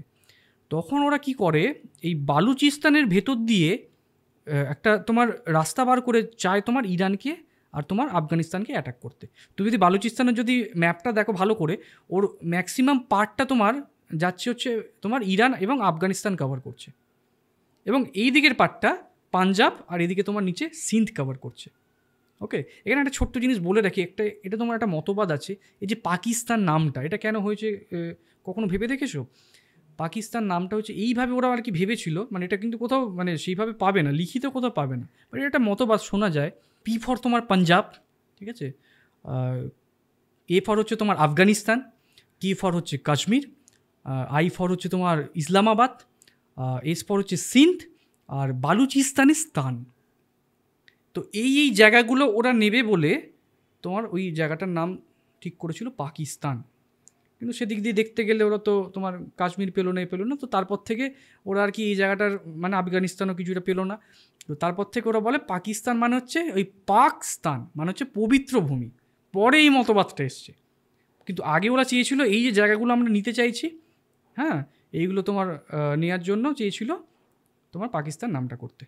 তো যাই হোক, তো বালুচিস্তান তোমার যে খান অফ কালার যে আগে ছিল, তো ব্রিটিশারটা চাইলো যে তোমার এই খান অফ কালার তোমার বালুচিস্তানের ভেতর দিয়ে তোমার পাঞ্জাব হয়ে বালুচিস্তানের ভেতর হয়ে ওই তোমার ইরান আর আফগানিস্তানে যে রাশিয়া যে আছে তাকে অ্যাটাক করতে চাইলো। ওকে, তো প্রথমে বালুচিস্তান না, প্রথমে চেয়েছিল তোমার পাঞ্জাব দিয়ে যেতে। পাঞ্জাব হচ্ছে তোমার পাকিস্তানের, এখন দেখবে পাকিস্তানের ম্যাক্সিমাম, পাঞ্জাবের ম্যাক্সিমাম পার্টটা পাকিস্তানে চলে গেছে, তো ওটাই তোমার হচ্ছে একদম ইরান আর আফগানিস্তানের রিলেটেড। তো চেয়েছিল ওই পাঞ্জাবের ভেতর দিয়ে যেতে, কিন্তু তখন পাঞ্জাবের যে রাজা ছিল রঞ্জিত সিং, সে বললো না, এটা হবে না, আমি এখান দিয়ে তোমাকে যেতে দেবো না। তখন ওরা কী করলো, ওই রাস্তা দিয়ে না গিয়ে তার ঠিক নিচে ওই বালুচিস্তান বা যেটা খান অফ কালার যেটা বলছি, সেখান দিয়ে ওরা গিয়ে তোমার ইরান আর আফগানিস্তানকে অ্যাটাক করলো, রাশিয়াতে। ঠিক আছে, রাশিয়ান যে ফোর্স ছিল তাদেরকে অ্যাটাক করলো, ইরান আর আফগানিস্তান যারা ছিল। তো ওই যে রাস্তাটা দিয়ে ওরা তোমার ইরানে বা তোমার এই আফগানিস্তানে যেতে শুরু করলো, সেই রাস্তাটা তোমার ওখানে যে খান অফ কালার ছিল তার থেকে ব্রিটিশাররা কী করলো, লিজ নিয়ে নিল, কিনলো না কিন্তু, লিজ নিয়ে নিল। আর বাকি পোর্শনটা খান অফ কালার যে ছিল সে ইন্ডিপেন্ডেন্টলি ওটাকে শাসন করতে লাগলো। দেখো বালুচিস্তান পুরোটাই তোমার আর কি মরুভূমি ছিল, বালি আড়ি ছিল, ঠিক আছে। তো ওরা দেখলো যে একটু পার্ট যদি ব্রিটিশারদের দিয়ে দিই, তার পরিবর্তে ব্রিটিশাররা ওদের কিন্তু বার্ষিক 1.5 লক্ষ টাকা করে দিত তখনকার দিনে। দেখলো যে আমাদের একটা ওখান থেকে একটা ইনকাম আসছে, তো ঠিক আছে চলো ওটা ব্রিটিশারদের আমি লিজ দিয়ে দিই। যখন এবার দেশ ভাগ হলো, তখন কিন্তু তোমার জিন্না একটা খুব তোমার মাথা লাগালো এখানে, দেখলো যে বালুচিস্তানকে আমি এখন ইন্ডিপেন্ডেন্ট স্টেট বলে ঘোষণা করে দিই। এবং এখানে কিন্তু ব্রিটিশারদেরও মদত ছিল। মাউন্ট ব্যাটেন, জিন্না আর খান অফ কালার যে ছিল তখন যে রাজা ছিল, 3 জনে মিলে বৈঠকে ডিসিশন নিল যে ঠিক আছে, বালুচিস্তানকে আমরা ইন্ডিপেন্ডেন্ট স্টেট হিসেবেই রাখবো। দেখলো এখন যদি আমি একে বলি যে এটা ইন্ডিয়ার পার্ট, তখন ও কী করবে, চাইবে তোমার ইন্ডিয়ার সাথে যুক্ত হতে, তখন কিন্তু ও আর পাকিস্তানের সাথে যুক্ত হবে না। তো তখন জিন্না কী করলো, না এখন ওকে আমি ইন্ডিপেন্ডেন্ট স্টেট হিসেবে রাখি, পরে যখন দেশভাগ হয়ে গেল তারপরে আমি ওকে টানবো, এইটা ভেবেছিল। দিয়ে যখন দেশভাগ হয়ে গেল, বালুচিস্তান ইন্ডিপেন্ডেন্ট স্টেট হিসেবে তোমার ডিক্লেয়ার হলো, ঠিক আছে, মাউন্ট ব্যাটেন তোমার সই করে দিয়ে চলে গেল। তারপরে মাউন্ট ব্যাটেন কী করলো, ওই যে লিজ নেওয়ার যে জায়গাটা ছিল, যেটা দিয়ে আর কি ওটা যাতায়াত করতো, সেটা অনেকটাই জায়গা, সেটা কী করলো, পাকিস্তানকে দিয়ে দিল। এবার তখন শুরু হলো প্রথম বালুচিস্তানে যে খান অফ কালাত, ও যত রিভেলিয়েন্স ছিল, যত ট্রাইবেলস ছিল, সবাইকে একত্রিত করে যুদ্ধ ঘোষণা করলো। কারণ ওই পার্টটা কোনো দিন ব্রিটিশার্সটা কিনে নেয়নি, তাহলে ওরা কীভাবে পাকিস্তানকে দান করতে পারে। একটা পার্ট বলছে, পুরো বালুচিস্তান বলছে না, ওপরের পার্টটা যেটা অনলি তোমার ওই রাস্তাটা ছিল, যাওয়ার রাস্তাটা ছিল, তো সেটা নিয়ে তখন ঝামেলা হলো। তো হতে তখন কি হলো, জিন্না কী করলো, তোমার ওখানে পাকিস্তানি আর্মি পাঠিয়ে দিল, দিয়ে কী করলো, জোর করে ওখানে তোমার নিরীহ মানুষদের ওপর মারধর করে আর্মি দেখিয়ে, আর্মি ফোর্স ওখানে ইমপ্লিমেন্ট করে, ওখানে আর্মি বেস ক্যাম্প বানিয়ে কী করলো, বালুচিস্তানটাকে তোমার দখল করে নিল। বালুচিস্তানের আর্মি সেরকম ছিল না, ওরা বিক্ষিপ্তভাবে থাকতো, ওদের কোনো ইউনিটি ছিল না, ঠিক আছে, ওরা তখন হার মেনে নিল। কিন্তু বিভিন্ন টাইম ওই যে তোমার বালুচিস্তান যে লিবারেল আর্মি যে বললাম একটা তৈরি করা ছিল, ওরা কী করতো বিভিন্নভাবে, এই যে শিবাজির যে আমাদের গরিলা ওয়েলফেয়ার ছিল না, মানে ওই যে তোমার ছাপামার যুদ্ধ বা যেটাকে বলে আর কি, ঠিক আছে, যে লুকিয়ে লুকিয়ে যুদ্ধ করা, ওই টেকনিকে ওরা কী করতো, পাকিস্তান আর্মির উপর বিভিন্ন সময় কিন্তু অ্যাটাক করতো। এবং সেটা করতে করতেই এই যে 2025 সালে এইটা করলো, এই কারণেই ওই যে বললাম 50% যে তোমার ওই চায়না পাকিস্তান যে ইকোনমিক্যাল হাব যেটা হয়েছিল, যেটা বালুচিস্তানকে বলা হয়েছিল তোমাকে শেয়ার দেওয়া হবে, যেহেতু বালুচিস্তানে হচ্ছে, তো ওই শেয়ারটা দিল না, ওদেরকে 2% দিল। এই রাগেতে ওরা কী করলো, কাতার থেকে তোমার পেশোয়ারিতে যে ট্রেনটা যাচ্ছিল, হ্যাঁ, তোমার সেই ট্রেনেতে তোমার পাকিস্তানি যারা তোমার লোকজন ছিল, পাকিস্তানি সিটিজেন যারা ছিল, তাদেরকে তোমার বন্দি বানালো, মহিলাদেরকে ছেড়ে দিল, এবং 50 জনের বেশি তোমার ওই পাক সেনাকে ওখানে তোমার অ্যাটাক করে তাদেরকে কিন্তু হত্যা করলো। এবং এখন ওই জন্য বালুচিস্তান চাইছে, এটা অনেকবারই চেয়েছে, এখন চাইছে বলে নয়, বারে বারে চেয়েছে, বা ওদেরকে বারবারই কী করা হয়েছে, ওই বসিয়ে ব্যাপারটাকে মিটমাট করিয়ে নেওয়া হয়েছে, যে না ঠিক আছে তোমরা থাকো তোমাদের মতো, ঠিক আছে, ওই ডিপ্লোমেসি করে কিন্তু বারবার জিন্নাও চেয়েছিল মিটিয়ে নিতে। এবং ওদেরকে একটা জিনিস বারবার ঠকানো হয়েছে, কোরআনের নাম করে। আমার কোরআনের দিব্যি দিয়ে বলছি, যে তোমাদেরকে আমরা কোনো রকম করবো না, তোমরা যুদ্ধ ছেড়ে দাও। দিয়ে যখনই ধরো এই যে গরিলা ওয়ারফেয়ার করতো, তখন কিন্তু তোমার পাকিস্তানি আর্মি কিন্তু পারতো না ওদের সাথে। আর যখনই পারতো না, তখনই পাকিস্তানি কমান্ডাররা ওদেরকে বলতো যে তোমাদেরকে আমরা কোরআনের দিব্যি দিয়ে বলছি, তোমরা নেবে এসো, ঠিক আছে, তোমাদেরকে আমরা কিছু করবো না, ঠিক আছে, আমরা বসে মিটমাট করবো। আর যেই ওরা নেবে আসতো, ওদেরকে কী করতো, জেলে ভরে দিত। তো এই বিক্ষিপ্তভাবে কিন্তু ওরা কিন্তু অনেক বারই কিন্তু চেষ্টা করেছে যুদ্ধ করে ব্যাপারটাকে বার করা, বাট ওরা পারেনি। তারই ফলেই আমরা 2025 দেখছি এখন ব্যাপারটা এক্সট্রিম হয়ে হ্যাঁ, গেছে। এমনকি বালুচিস্তান ন্যাশনাল আর্মি ওরা তৈরি করেছে, যাদের মেন কাজই হচ্ছে তোমার পাকিস্তানি আর্মিদের এগেনস্টে লড়াই করে দেশকে স্বাধীন করা। এবং এটা আরও বেশি করে কখন হয়েছিল জানো, যখন এই তোমার বাংলাদেশের মুক্তিযুদ্ধ হয়েছিল 1970-এ, তখন ইন্ডিয়া বাংলাদেশকে তোমার হেল্প করেছিল বলে, বাংলাদেশ কিন্তু ইন্দিরা গান্ধী তখন হেল্প করেছিল বাংলাদেশকে, করেছিল বলে তখন স্বাধীন হতে পেরেছিল। ইলেকশনে জিতে শেখ মুজিব স্বাধীন করেছিল বাংলাদেশকে, কিন্তু তখন কিন্তু বালুচিস্তানকে তোমার হেল্প করেনি। বললে তো বালুচিস্তান বা এখনও যদি ইন্ডিয়া যদি হেল্প করে, বালুচিস্তান কিন্তু নিজে স্বাধীন হয়ে যাবে। তো এইভাবে কিন্তু তোমার বালুচিস্তান থেকে একটা প্রেশার কিন্তু ক্রমাগত কিন্তু তোমার পাকিস্তান আর্মির ওপর কিন্তু আসছে। আচ্ছা, আমি তাহলে আরেকটা জিনিস জিজ্ঞেস করি, মানে বালুচিস্তানের বিষয়টা জানলাম, বাট আবার একটু আরেকটা জিনিস বলে দিই মাঝখানে, নাহলে এটা নাহলে ফাঁক পড়ে যাবে। বালুচিস্তানকে কিন্তু হেল্প করছে কিন্তু ইনডিরেক্টলি, কিন্তু আমেরিকা হেল্প করছে। কেন জানো? কারণ বালুচিস্তানটা ওই যে বলেছিলাম ইরান আর আফগানিস্তানের একদম তোমার লাগোয়া বর্ডারে। তো এইখানে যদি ওরা হেল্প করে, তাহলে ইরান আর আফগানিস্তানের এগেনস্টে, এর তো এনিমি কান্ট্রি না তোমার আমেরিকার, তো ওদেরকে সাহায্য করার জন্য এদিক থেকে ওরা কিন্তু ফোর্সের কিন্তু সাপ্লাই দিচ্ছে। এটা আগে দেয়নি, এটা কিন্তু এখন দিচ্ছে, ঠিক আছে। এবার আমি ওই আফগানিস্তান যখন তুললে সেই কথাটায় আসি, আবার টেররিজমের কথায় একটু আসি। সেটা হচ্ছে যে আফগানিস্তানে যে শাসন চলছে এখন, তালিবানি শাসন, এটাও তো একটা টেররিস্ট অর্গানাইজেশন। তো সেই ক্ষেত্রে মানে সেটা নিয়ে যদি বলো, মানে তারা কি এখন ক্ষতি করতে পারে? কারণ মানে দেখা যাচ্ছে যে আফগানিস্তানে তারা আগের মতো অত্যাচার নাকি করছে না, এটা অনেকেই বলছে, বাট ভেতরের খবর তো আমরা জানি না, বাট ব্লগে আমরা দেখছি যে দেখো করছে না। তার দুটো কারণ আছে, ঠিক আছে। প্রথম কারণ হচ্ছে এখন এই যুদ্ধ করে কন্ট্রোল করে এই ব্যাপারগুলো, এখন কিন্তু ইউএন কিন্তু কন্ট্রোল করে ব্যাপারগুলোকে। তো আগের মতো এই যে ফার্স্ট ওয়ার্ল্ড ওয়ার বা সেকেন্ড ওয়ার্ল্ড ওয়ার যে হলো না, তো তারপর থেকে যুদ্ধ যাতে না হয় কোথাও, সেগুলো কন্ট্রোল কিন্তু ইউএন করে। তো এইখানে যদি তালিবানরা যদি তোমার এইসব করে, তখন তো তোমার ইউএস বা তোমার এই যে ইউএন থেকে তখন তো ফোর্স পাঠিয়ে ওদেরকে তো আর শাসনেই রাখবে না। তো এইটা ওদের মধ্যে কিন্তু একটা ভয় আছে, ঠিক আছে। তো তাই জন্য ওরা কিন্তু এই সিটিজেনদেরকে কিন্তু আর কোনো প্রবলেম ক্রিয়েট করছে না। কিন্তু তালিবানদের থেকে যে মেন যে প্রবলেমগুলো আসে, ওদের থেকে জঙ্গি সংগঠনগুলোই কিন্তু ইনফ্লুয়েন্স হয়ে, বা ওদেরই পার্ট জঙ্গি সংগঠনই কিন্তু তোমার এই পিওকেতে থাকে বা বালুচিস্তানে থাকে, সব কিন্তু তোমার ইনিশিয়েশনগুলো কিন্তু তোমার সব থেকে তালিবান থেকে, সব কটার কিন্তু গোড়া হচ্ছে তোমার এই তালিবান। মানে এই যে পাকিস্তানের যে জঙ্গি সব জঙ্গি সংগঠন সব কিন্তু তালিবান থেকেই হচ্ছে তোমার ভাগ হয়ে আসছে। অরিজিনটা কিন্তু তালিবানি, এবং ওদের মতাদর্শ একটু আদ্র হয়তো চেঞ্জ হতে পারে, কিন্তু মেন কিন্তু ওই যেটা বললাম ওটাই।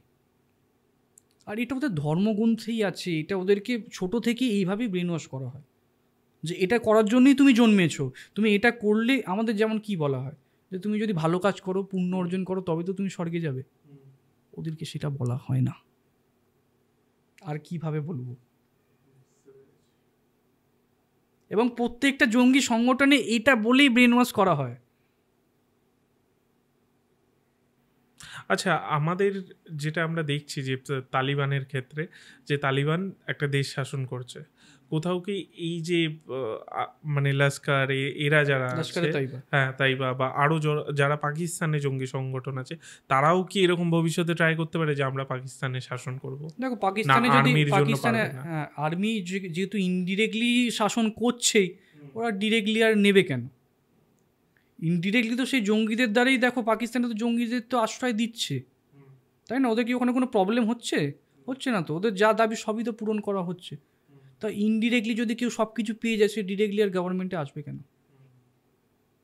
আফগানিস্তানে সেটা পাচ্ছিল না, তাই না তোমার ডিরেক্ট শাসনটা নেওয়া হলো। আর পাকিস্তানে এটা ইনডিরেক্টলি পেয়ে যাচ্ছে মিলিটারি থ্রু দিয়ে, তো ওরা কেন নিতে যাবে? আচ্ছা, এবার আমি মানে আমাদের যে ইন্ডিয়ায় ঘটনা ঘটলো সেটাই ঢুকবো, বাট তার আগে আমি একটা প্রশ্ন করতে চাইছি তোমায়। সেটা হচ্ছে এই যে টেররিস্ট অর্গানাইজেশন যেগুলো আছে, তাদের ঘাঁটি খুঁটি নাটি যাই বলি সবই তো ইউএন বা ইউএসএ বা আমাদের দেশ সবাই জানে, মানে রাশিয়া থেকে শুরু করে সব দেশ জানে। তাহলে সব দেশ মিলে এদের মেরে দিচ্ছে না কেন? দেখো, এর অনেকগুলো রিজন আছে। প্রথম রিজন যদি বলি, ধরো যাকে তুমি জঙ্গি বলছো, বা যাকে ধরো যে আমার কাছে জঙ্গি, সেই দেখবে যে তার দেশের জন্য সেই হয়তো দেখবে নেতা, মুক্তিযোদ্ধা, ঠিক আছে, ধর্মযোদ্ধা, তার দেশের ক্ষেত্রেই দেখবে তারা তাদেরকে এইগুলো বলছে। তো সুতরাং তারা কখনো তাদেরকে চাইবে না যে মারতে, তারা তাদেরকে প্রোটেক্ট করতেই চাইবে। ঠিক আছে, সে বলবে আমি তো আমাদের ধর্মের জন্য করছি, আমি যে এই কাজগুলো করেছি তো আমি ধর্মের, এই যে ধর্মের নামে যে খুনগুলো করা হলো, ঠিক আছে, তোমার কলমা পড়তে বলা হয়েছে, পড়তে পারেনি বলে মেরে দিয়েছে। এমনকি যাদের নাম দেখে বুঝতে পারছে না হিন্দু না মুসলিম, তাদের আর কি জামা কাপড় খুলে দেখেছে, দেখে তাদেরকে গুলি করেছে। Communal violence. ও তো বলবে যে আমি আমাদের তো ধর্ম রক্ষার জন্য করছি, তো তার ধর্মের লোকেরাই তো তাদেরকে প্রোটেকশন দেবে, তাদের কখনো তাদেরকে চাইবে যে মিটিয়ে দিতে? না, আমি এদের কথা বলছি না, আমি আমি বলছি আসছি বাকি। আসছি হ্যাঁ, আসছি হ্যাঁ, আগে আমি নিজের দেশে হ্যাঁ, হ্যাঁ, আসি, তারপর বাইরেগুলো আসছি। আচ্ছা, সেকেন্ড হচ্ছে কিছু কিছু দেশ আছে যারা ইন্ডিয়ার এনিমি। আমি ইন্ডিয়ার এক্সাম্পল দিয়েই বলছি আবার, তাহলে লোকের বুঝতে সুবিধা হবে। ইন্ডিয়ার এনিমি, তারা কখনো চাইবে যে এই সংগঠনগুলোকে সরিয়ে দিতে? তা তো নিজেদের স্বার্থের জন্য এদেরকে ইউজ করবে। মানে সে হয় না ভাড়াটিয়া গুন্ডা, ধরো আজকে তোমার সাথে আমার ঝামেলা হয়েছে, আমি ডিরেক্টলি তোমায় কিছু বলতে পারছি না, আমি তোমার পিছনে একটা ভাড়াটিয়া গুন্ডা লাগিয়ে দিলাম, সে গিয়ে তোমাকে যা করার করবে। আজকে এটা পাকিস্তান করছে বলে তাই, অন্য দেশেও তো হতে পারে, তখন তারা তো ওদেরকে ইউজ করে বিভিন্ন কাজে। এই যে তোমার তালিবান সংগঠন বলো বা আল কায়দা বলো, ঠিক আছে, বা তোমার এই যে লস্করে তাইবা বলো, বা যেই হোক না কেন, বিভিন্ন, এটা তো জঙ্গি সংগঠন, মানে অ্যাকচুয়ালি ভাড়া করা গুন্ডা। তো যে দেশের যখন প্রয়োজন পড়ে তারা তো তাকে ইউজ করতে পারবে।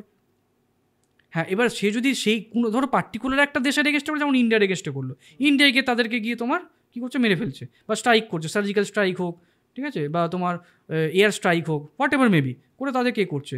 আমেরিকা করলো, তোমার ওসামা বিন লাদেনকে মারলো। তো যখন যার সাথে করছে তারা করছে, কিন্তু একত্রিত হয়ে কিন্তু কেউ করছে না। কারণ দেখো, বিভিন্ন কান্ট্রিরই নিজস্ব কিছু সমস্যা থাকে, তাদের নিজস্ব কিছু রিভিলিয়েন্স থাকে। তো নিজের দেশের সমস্যায় মেটাতে পারছে না, বাইরের সমস্যার জন্য কী আর কি করতে যাবে? কী বলছি বুঝতে পেরেছো? তো সুতরাং এই যে ইউএন বা তোমার বলো যে এত যে দেশ আছে, সবাই একসাথে কিন্তু করবে না। যাকে যখন সমস্যা ক্রিয়েট করবে তাকে তখন করবে। আর হচ্ছে এদের জঙ্গি যে ঘাঁটিগুলো না, কোনো স্টেবিলাইজড কোনো ঘাঁটি কিন্তু নেই। আজ যদি তুমি আসো ওদেরকে অ্যাটাক করতে, ওরা কিন্তু পালিয়ে অন্য জায়গায় চলে যাবে, অন্য তার যে এনিমিজ কান্ট্রি আছে সেখানে গিয়ে আশ্রয় নেবে। এই যে আজকে ধরো আমাদের নেতাজি জার্মানির কাছে কেন গেছিল, হিটলারের কাছে কেন গেছিল? ব্রিটিশের এনিমি কান্ট্রি, তাই গেছিল। এই তো তোমার সেই, মানে কি বলো, শকুনির যে তোমার নীতি, শত্রু শত্রু পরম মিত্র, এরকম ব্যাপার। তো আজকে যদি জঙ্গি ঘাঁটি যদি করতে আসে, ডিস্ট্রয় করতে আসে, তখন তার যে এনিমি কান্ট্রি তারা তো তাকে প্রোটেকশন দিয়ে দিচ্ছে। তো সুতরাং এইভাবে জঙ্গি ঘাঁটি কিন্তু তোমার একদম নির্মূল করা সম্ভব নয়। আর সেকেন্ড হচ্ছে, শুধু যে মানে অস্ত্রশস্ত্র দিয়ে তুমি যাদেরকে শেষ করে দেবে তা কিন্তু না, এটা হচ্ছে রক্তবীজ। এদের যে কনসেপ্টটাকে চেঞ্জ করতে হবে। তুমি আজকে একজনকে মারলে, কালকে দেখো অন্য একজন লিডার দাঁড়িয়ে পড়ছে। কেন দাঁড়িয়ে পড়ছে? কারণ তাদের মধ্যে ছোট থেকেই এই বলো বা তোমার এই ধর্মের নামে যে খুনোখুনি কর, বা ধর্মের মানে যে বিভাজন বা কমিউনাল যে ভায়োলেন্স, এটা তাদের মধ্যে ছোট থেকে ইমপ্ল্যান্ট করা থাকে। তুমি একটা লিডারকে সরিয়ে দেবে, দেখবে সঙ্গে সঙ্গে তার জায়গা নেওয়ার জন্য হাজার একটা লিডার আছে। তো সুতরাং তাদের মেন্টালিটি যতক্ষণ না চেঞ্জ করতে পারছো, তাদের কনসেপ্ট যতক্ষণ না চেঞ্জ করতে পারছো, তুমি জঙ্গি সংগঠন কখনো নির্মূল করতে পারবে না। আর এদের কনসেপ্ট কীভাবে চেঞ্জ হবে? এদের তো তোমার ধর্মগ্রন্থকে অস্ত্র করে বা হাতিয়ার করে, এদের ধর্মগুরুরাই তো এই জিনিসগুলোকে তোমার এই করছে, প্রশ্রয় দিচ্ছে। তো সুতরাং এইভাবে তোমার আর কি এই গুলি করে বা মেরে এইভাবে তোমার হবে না। ঠিক আছে, যতগুলো তোমার এত এয়ার স্ট্রাইক হলো, এত সার্জিক্যাল স্ট্রাইক হলো, এত জঙ্গিদেরকে মার হলো, তারপরেও কি এটা থামছে? এইভাবে থামবে না। আর যদি যুদ্ধ যদি হয়, তো সাধারণ লোকের ক্ষতি হবে। কি হবে বলো না? যুদ্ধে কখনো তো ভালো কিছু হয় না। যার জন্য ইন্ডিয়া যুদ্ধ করছে না, জঙ্গিদেরকে মারছে, কিন্তু একটা তো লিমিট আছে না। জঙ্গিদেরকে যদি সব জঙ্গিকে শেষও করে দেয়, আবার দেখবে নতুন লোক ওরা কী করে, ইয়ং জেনারেশনকে টার্গেট করে আবার জঙ্গি সংগঠন বানিয়ে ফেলবে। তো সুতরাং এইভাবে কখনোই, যদি না তাদেরকে শিক্ষা দিয়ে, প্রপার শিক্ষা, প্রপার এডুকেশন, এবং তাদের প্রপার যে নিডস আছে, ফিনান্সিয়াল নিডস, ঠিক আছে, এইগুলোকে যদি না চেঞ্জ করা যায়, কোনো দিনই তুমি জঙ্গিদেরকে এইভাবে নির্মূল করতে পারবে না। গুলি করে মেরে দিয়ে, এই যে হিন্দুদেরকে যে মারলো, মেরে কি করেছে? ওরা কি তোমার মুসলিম কান্ট্রি প্রতিষ্ঠা করে ফেলেছে? পারেনি। কিন্তু একটা কি যে না, কমিউনাল ভাইলেন্স, আমি এটা করেছি কমিউনাল ভাইলেন্স ক্রিয়েট করার জন্য, যাতে ইন্ডিয়াকে স্টেবল হতে দেওয়া যাবে না, পাকিস্তানকে স্টেবল হতে দেওয়া যাবে না, ইন্ডিয়া পাকিস্তানের মধ্যে সম্পর্ক ভালো রাখতে দেওয়া যাবে না। এই যে আজকে যে ইন্ডিয়া যে জল যে বন্ধ করে দিচ্ছে, ক্ষতিটা কি জঙ্গিদের হবে? হবে না তো। কাদের হবে? সিটিজেনদের হবে। আজকে যদি যুদ্ধ হয় ইন্ডিয়া পাকিস্তানে, ক্ষতি কার হবে? ইন্ডিয়ার না হলো। আমি একটা হাফিজ সাঈদের একটা দেখবে ভাইরাল হয়েছে, সে বলছে যে জল বন্ধ করে দিলে আমরাও গুলি মেরে রক্ত ভাসিয়ে দেবো, এরকম কি করবে? ডায়লগ দিচ্ছে যে যদি পাকিস্তানে জল বন্ধ করো, মানে দেখো ইন্ডিয়ার সাথে যুদ্ধ হলে পাকিস্তান পারবে না, এটা সবাই জানে। তো ওরা ডিরেক্টলি কিন্তু যুদ্ধে কখনো যাবে না। ওরা ওই জন্য, ওই যে বললাম না, ব্লাড ইন্ডিয়া ইন্টু 100 কাটস, ছোট ছোট করে কাটো ইন্ডিয়াকে, কেটে ওদের রক্ত বাহাও, এইটা ওদের নীতি। আচ্ছা, এই নিয়ে আমি জিজ্ঞেস করি, এবার আমি একটু এই সিচুয়েশনের দিকে আসি যেটা হয়েছে পেহেলগাঁওয়ে 28 জনকে ধর্ম জিজ্ঞেস করে মারলো, তারপর বলছে যে মোদিকে গিয়ে বলো। এটা কেন করলো? এর পেছনে কি ওদের ষড়যন্ত্র? দেখো, একজন ইন্টারভিউ দেখবে, একজন ওয়াইফ বলছে যে আমার স্বামীকে তো মেরে দিয়েছো, তাহলে আমাকেও মারো। তার বাচ্চা বলছে আমাকেও মারো। তখন তাকে বলছে মোদিকে গিয়ে বলো। তাহলে ওকে বাঁচিয়ে রাখার কারণটা কি? কমিউনাল ভাইলেন্সটা স্প্রেড করার জন্য। তাহলে এখানে যে ধর্ম জিজ্ঞেস করে মারা হচ্ছে, এই কথাগুলো সে লোককে গিয়ে জানাবে। তাহলে হিন্দু মুসলিম বিভেদটা সৃষ্টি হবে, রাইটস লাগবে, ইন্ডিয়া অশান্ত হবে, ইকোনমি নষ্ট হবে, ডিস্ট্রয় হবে, তোমার প্রোটেকশন নষ্ট হবে, হবে তো, দেশের ক্ষতি হবে, মানুষের ক্ষতি হবে। এটাই ওরা চায়, যে হিন্দু মুসলিম আলাদা হোক। দেখো, সব মুসলিম খারাপ নয়, সব হিন্দু খারাপ নয়, ঠিক আছে? হিন্দু মুসলিমের মধ্যে ভালো খারাপ দুটো এতেই থাকে।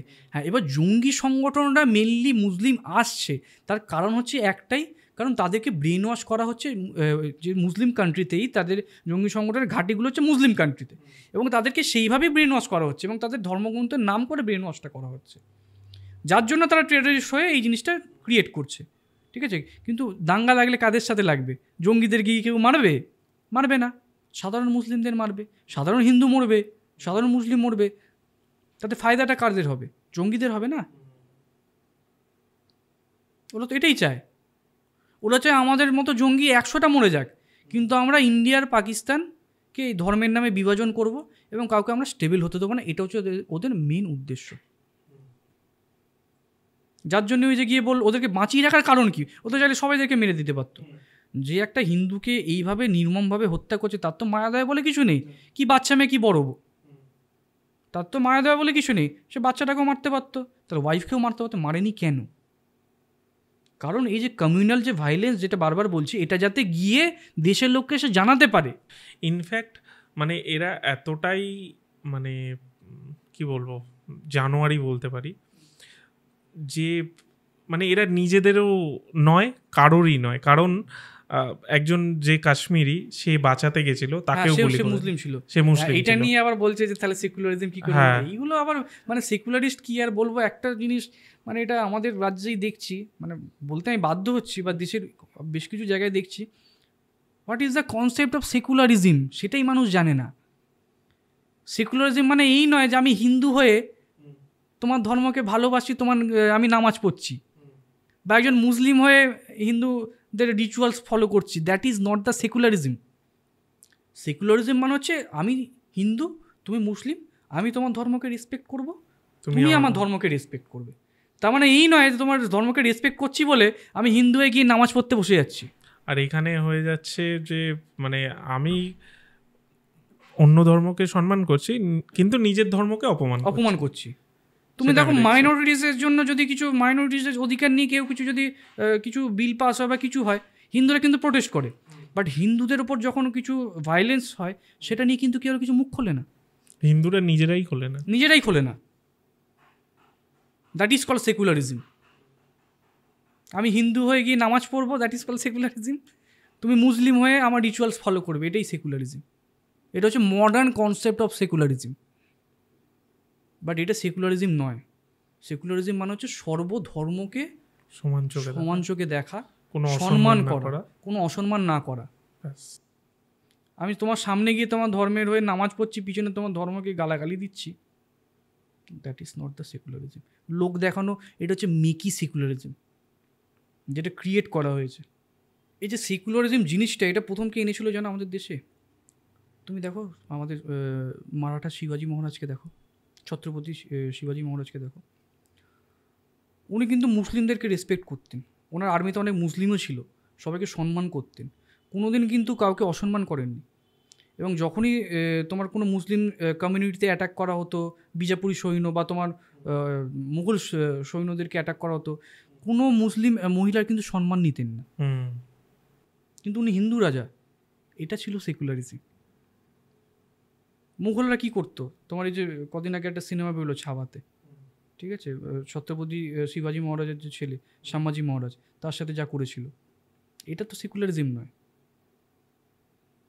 হিন্দুদের সেনাদেরকে মেরে ফেলতো এবং তার বউ বাচ্চা সবাই মান সম্মান ইজ্জত নিত। তো সেকুলারিজম এনেছিল আমাদের শিবাজি মহারাজ, হিন্দু রাজা ছিল। কিন্তু আজ অবধি কোনো মুসলিমকে অসম্মান করেছে এরকম কোনো হিস্ট্রিতে একটা জিনিসও তুমি পাবে না। হ্যাঁ, মুসলিমদের মধ্যে ছিল, আকবর ছিল, ঠিক আছে, যোধাকে বিয়ে করেছিল, তার ধর্মকে করতে দিত। কিন্তু এই যে জিজিয়া কর, কিন্তু তার মধ্যেও কিন্তু অনেক কনস্পিরেসি আছে, ঠিক আছে, সেগুলো মানছি। হ্যাঁ, বাট শিবাজি মহারাজকে দেখো, এইগুলো হচ্ছে সেকুলারিজম। শিবাজি মহারাজকে গিয়ে তোমার কি নামাজ পড়তো না, কিন্তু মুসলিমদেরকে রেসপেক্ট করতো। কোনো মুসলিম মহিলার কখনো কোনো সেনাবাহিনী কেউ গিয়ে হিন্দু সেনাদেরকে বলতো না যে মুসলিম যারা সৈনিক আছে তাদের মহিলাদেরকে গিয়ে ধর্ষণ করতে, এগুলো বলতো না বা করতোও না। That is call secularism. তো এই কনসেপ্টটাই ফুল চেঞ্জ হয়ে গেছে। এখন ধর্মের নামে যখন হিন্দুদেরকে মারা হচ্ছে, তখন আমাদের দেশের লোকেরাই হিন্দুরাই সেকুলারিজমের কথা বলছে। মানে দেখো, আমার এই বিষয়ে আমার একটা জিনিস, আমি বলছি না যে মুসলিম হিন্দুদের মারা হচ্ছে মানে তার রিভেঞ্জে এইগুলো করতে, আমি সেটা বলছি না। না, আমার বক্তব্যটা হচ্ছে যে এই যে হিন্দুদের মারা হলো, হ্যাঁ, একটা টেররিস্ট অর্গানাইজেশন মেরেছে, তো তাদের নিয়ে বল। মানে তারা তো, আমি যেটা সবসময় বলি যে তারা, হ্যাঁ মানে ধর্ম জিজ্ঞেস করে মেরেছে, অবশ্যই এটা একটা পয়েন্ট বিরাট বড়, কিন্তু তাদের নিয়ে বল। মানে ওই পার্টিকুলার টেররিস্ট অর্গানাইজেশন এরা কি করছে, যে মানে এমনভাবে কিছু কথা বলছে যেন মনে হচ্ছে তাদের ডিফেন্ড করছে। এক্স্যাক্টলি তাই। মানে একটা টেররিস্ট অর্গানাইজেশনকে ডিফেন্ড করছে আমাদের প্রশাসনের, প্রশাসন, ডিফেন্সের। আরে ভাই, ইন্টেলিজেন্স ডিফেন্স এ তো মানে ভগবান না। ধরো তুমি একটা কথা ভাবো, গোলকিপার ফেলিয়ার হয়নি, সব জায়গাতেই হয়েছে, সব জায়গায়। এবার ধরো একটা গোলকিপার, আরে ভাই সে তো গোল মিস করতেই পারে, সে তো ভগবান নয়, আরে মানুষ তারা। আর এটা ফেলিয়ার, সেটা নিয়ে নো ডাউট। এই বিষয়টা না এই পলিটিক্সের বাইরে একদম। এই যেটা এর মধ্যে পলিটিক্স ঢোকাচ্ছে, এটা আমি দেখেছি ফেসবুকে বেশি দেখেছি। দুটো জিনিস ঢোকাচ্ছে, আগে সেকুলারিজমের কথা বলে পলিটিক্স ঢোকাচ্ছে, আর সেখানে হচ্ছে ইন্টেলিজেন্স ফেলিয়ার। আরে সেকুলারিজম কর, বাট তোরা এটা স্বীকার কর যে আলটিমেটলি এটা কমিউনাল ভায়োলেন্সের জন্যই করা হয়েছে। ভায়োলেন্স আর একটা সাম্প্রদায়িক দাঙ্গা লাগানোর টার্গেট নিয়ে এটা করেছে। সেটা পার্টিকুলার একটা কমিউনিটিকে আঘাত করার জন্য, তাদের আত্মায় আঘাত করার জন্য এই জিনিসটা করা হয়েছে। সেটা বল, আমি বলছি না যে তোরা যা ইচ্ছা ইয়ে কর, যা কিছু বল, কিন্তু এটা বল যে মানে আলটিমেটলি এদের মারা হয়েছে যেমনি, এবং এটা একটা কমিউনিটিকে টার্গেট করার জন্যই করা হয়েছে।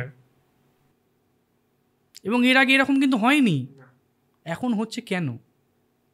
কারণ চাইছে আবার যাতে ইন্ডিয়া আমাদের যে ধরো ইন্টারন্যাশনালি যে ইন্ডিয়া যে এত যে উন্নতি করছে করছে, এটাকে স্টপ করার একটাই জায়গা, সেটা হচ্ছে ভেতরে এদের নিজেদের মধ্যে ঝামেলা লাগিয়ে দাও, করে দাও সমস্যা এমনি। আর এটাতে কিন্তু মেন ইন্ধন যোগাচ্ছে কিন্তু তোমার চায়না। তুমি বলো না, এই রিসেন্ট কিছু, আমি কোনো মিনিস্টারের নাম বলছি না বা কোনো পার্টিকুলার কোনো পার্টির নাম বলছি না, বাট রিসেন্ট সময়ে আগের থেকে তো আমাদের ইন্ডিয়া তো ইন্টারন্যাশনালি তো অনেকটা তোমার জায়গা তৈরি করতে পেরেছে। সেইটাকে কিভাবে ইমেজটাকে ডাউন করা যায়, লোকে চাইছে যে ইন্ডিয়াকে উস্কে ইন্ডিয়া বেশ একটা যুদ্ধ করবে বা কিছু একটা করবে, সেখানে তোমার ইমেজটা ডাউন হবে ইন্টারন্যাশনালি, সেটা লোকে চাইছে। যেখানে আরেকটা কথা মনে পড়লো আমাদের হায়দ্রাবাদের ওই উনি মুখ্যমন্ত্রী যিনি, আমি নামটা ভুলে যাচ্ছি, উনি যেমনি নিজে থেকেই বললো যে হিন্দুদের, মানে দেখবে ওনার একটা ইন্টারভিউ যে উনি নিজের থেকেই বলছে যে মানে হিন্দুদেরই ধর্ম জিজ্ঞেস করে মারা হয়েছে। সে কিন্তু একজন মুসলিম, সে সেটা হয়েও একটা পলিটিক্যাল পার্টির, যতই উনি সবসময় কিন্তু মানে অন্য পলিটিক্যাল বা আমাদের দেশে যে এখন রয়েছে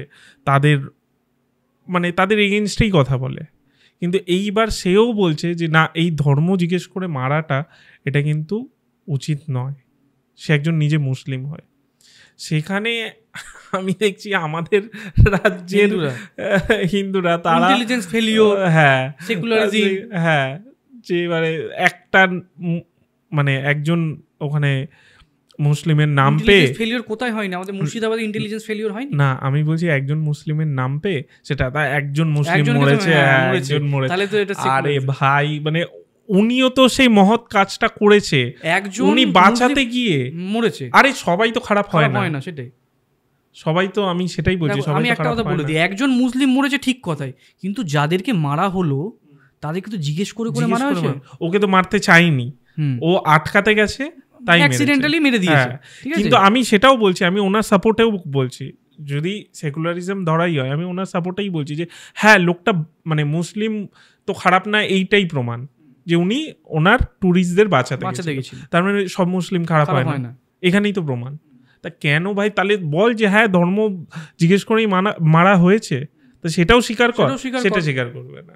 এই অ্যাটাকের পর আমাদের ভারত সরকার কিছু স্টেপ নিয়েছে, যেমনি সিন্ধু নদীর জল আর যেতে দেবে না, বন্ধ করে দেবে বা এরকম। আজকে সকালে মানে 4টে গেট বন্ধ করে দিয়েছে অলরেডি, তো দেখা যাক ভবিষ্যতে কি হয়।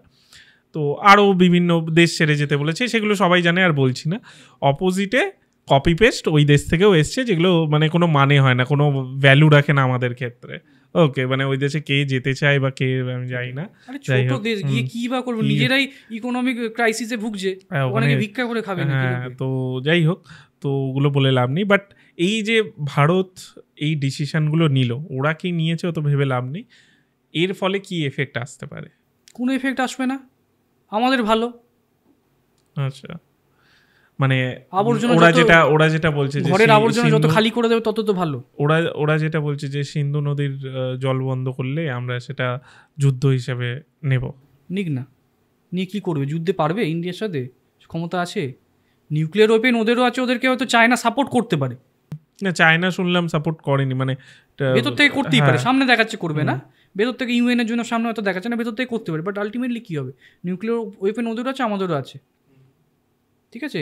আলটিমেটলি ওরা যদি ওরা যদি একটা ছুঁড়ে, আমরা যদি একটা ছুঁড়ি, কার কতটা বেশি বড় ক্ষতি হবে? আচ্ছা, আমি বলছি যে ধরো যুদ্ধ পরিস্থিতি হলো, মানে হতে কি পারে কিছু মনে হচ্ছে? দেখো, যুদ্ধ পরিস্থিতি হলে বিক্ষিপ্তভাবে হবে, এই যে সার্জিক্যাল স্ট্রাইক যেরকম হচ্ছে এইভাবে হবে, ডিরেক্ট কিন্তু মানে যেটা ইয়েতে হলো গাজাতে, মানে প্যালেস্তাইন আর ইসরায়েলে হলো, ওরকম হবে না। এই তোমার বালাকোট এয়ার স্ট্রাইক যেরকম, উড়ি সার্জিক্যাল স্ট্রাইক যেরকম এগুলো হয়েছে, এইভাবে হবে, ডিরেক্ট যুদ্ধে যাবে না। কারণ দেখো, আমাদের ইন্ডিয়া এই ক্যাটাগরিতে পড়ে যে আগে হচ্ছে তোমার অপোনেন্ট পার্টি অ্যাটাক করবে, তবে আমরা অ্যাটাক করবো না। অ্যাটাক তো অলরেডি করছে, সেগুলো ছোটো ছোটোভাবে করছে, বিক্ষিপ্তভাবে করছে, ডিরেক্ট তো তোমার পাকিস্তানি আর্মি তো করছে না। আজকে এলওসি কার্গিলে তোমার পাকিস্তানি আর্মি করেছিল বলে আমরা পাল্টা জবাব দিয়েছিলাম।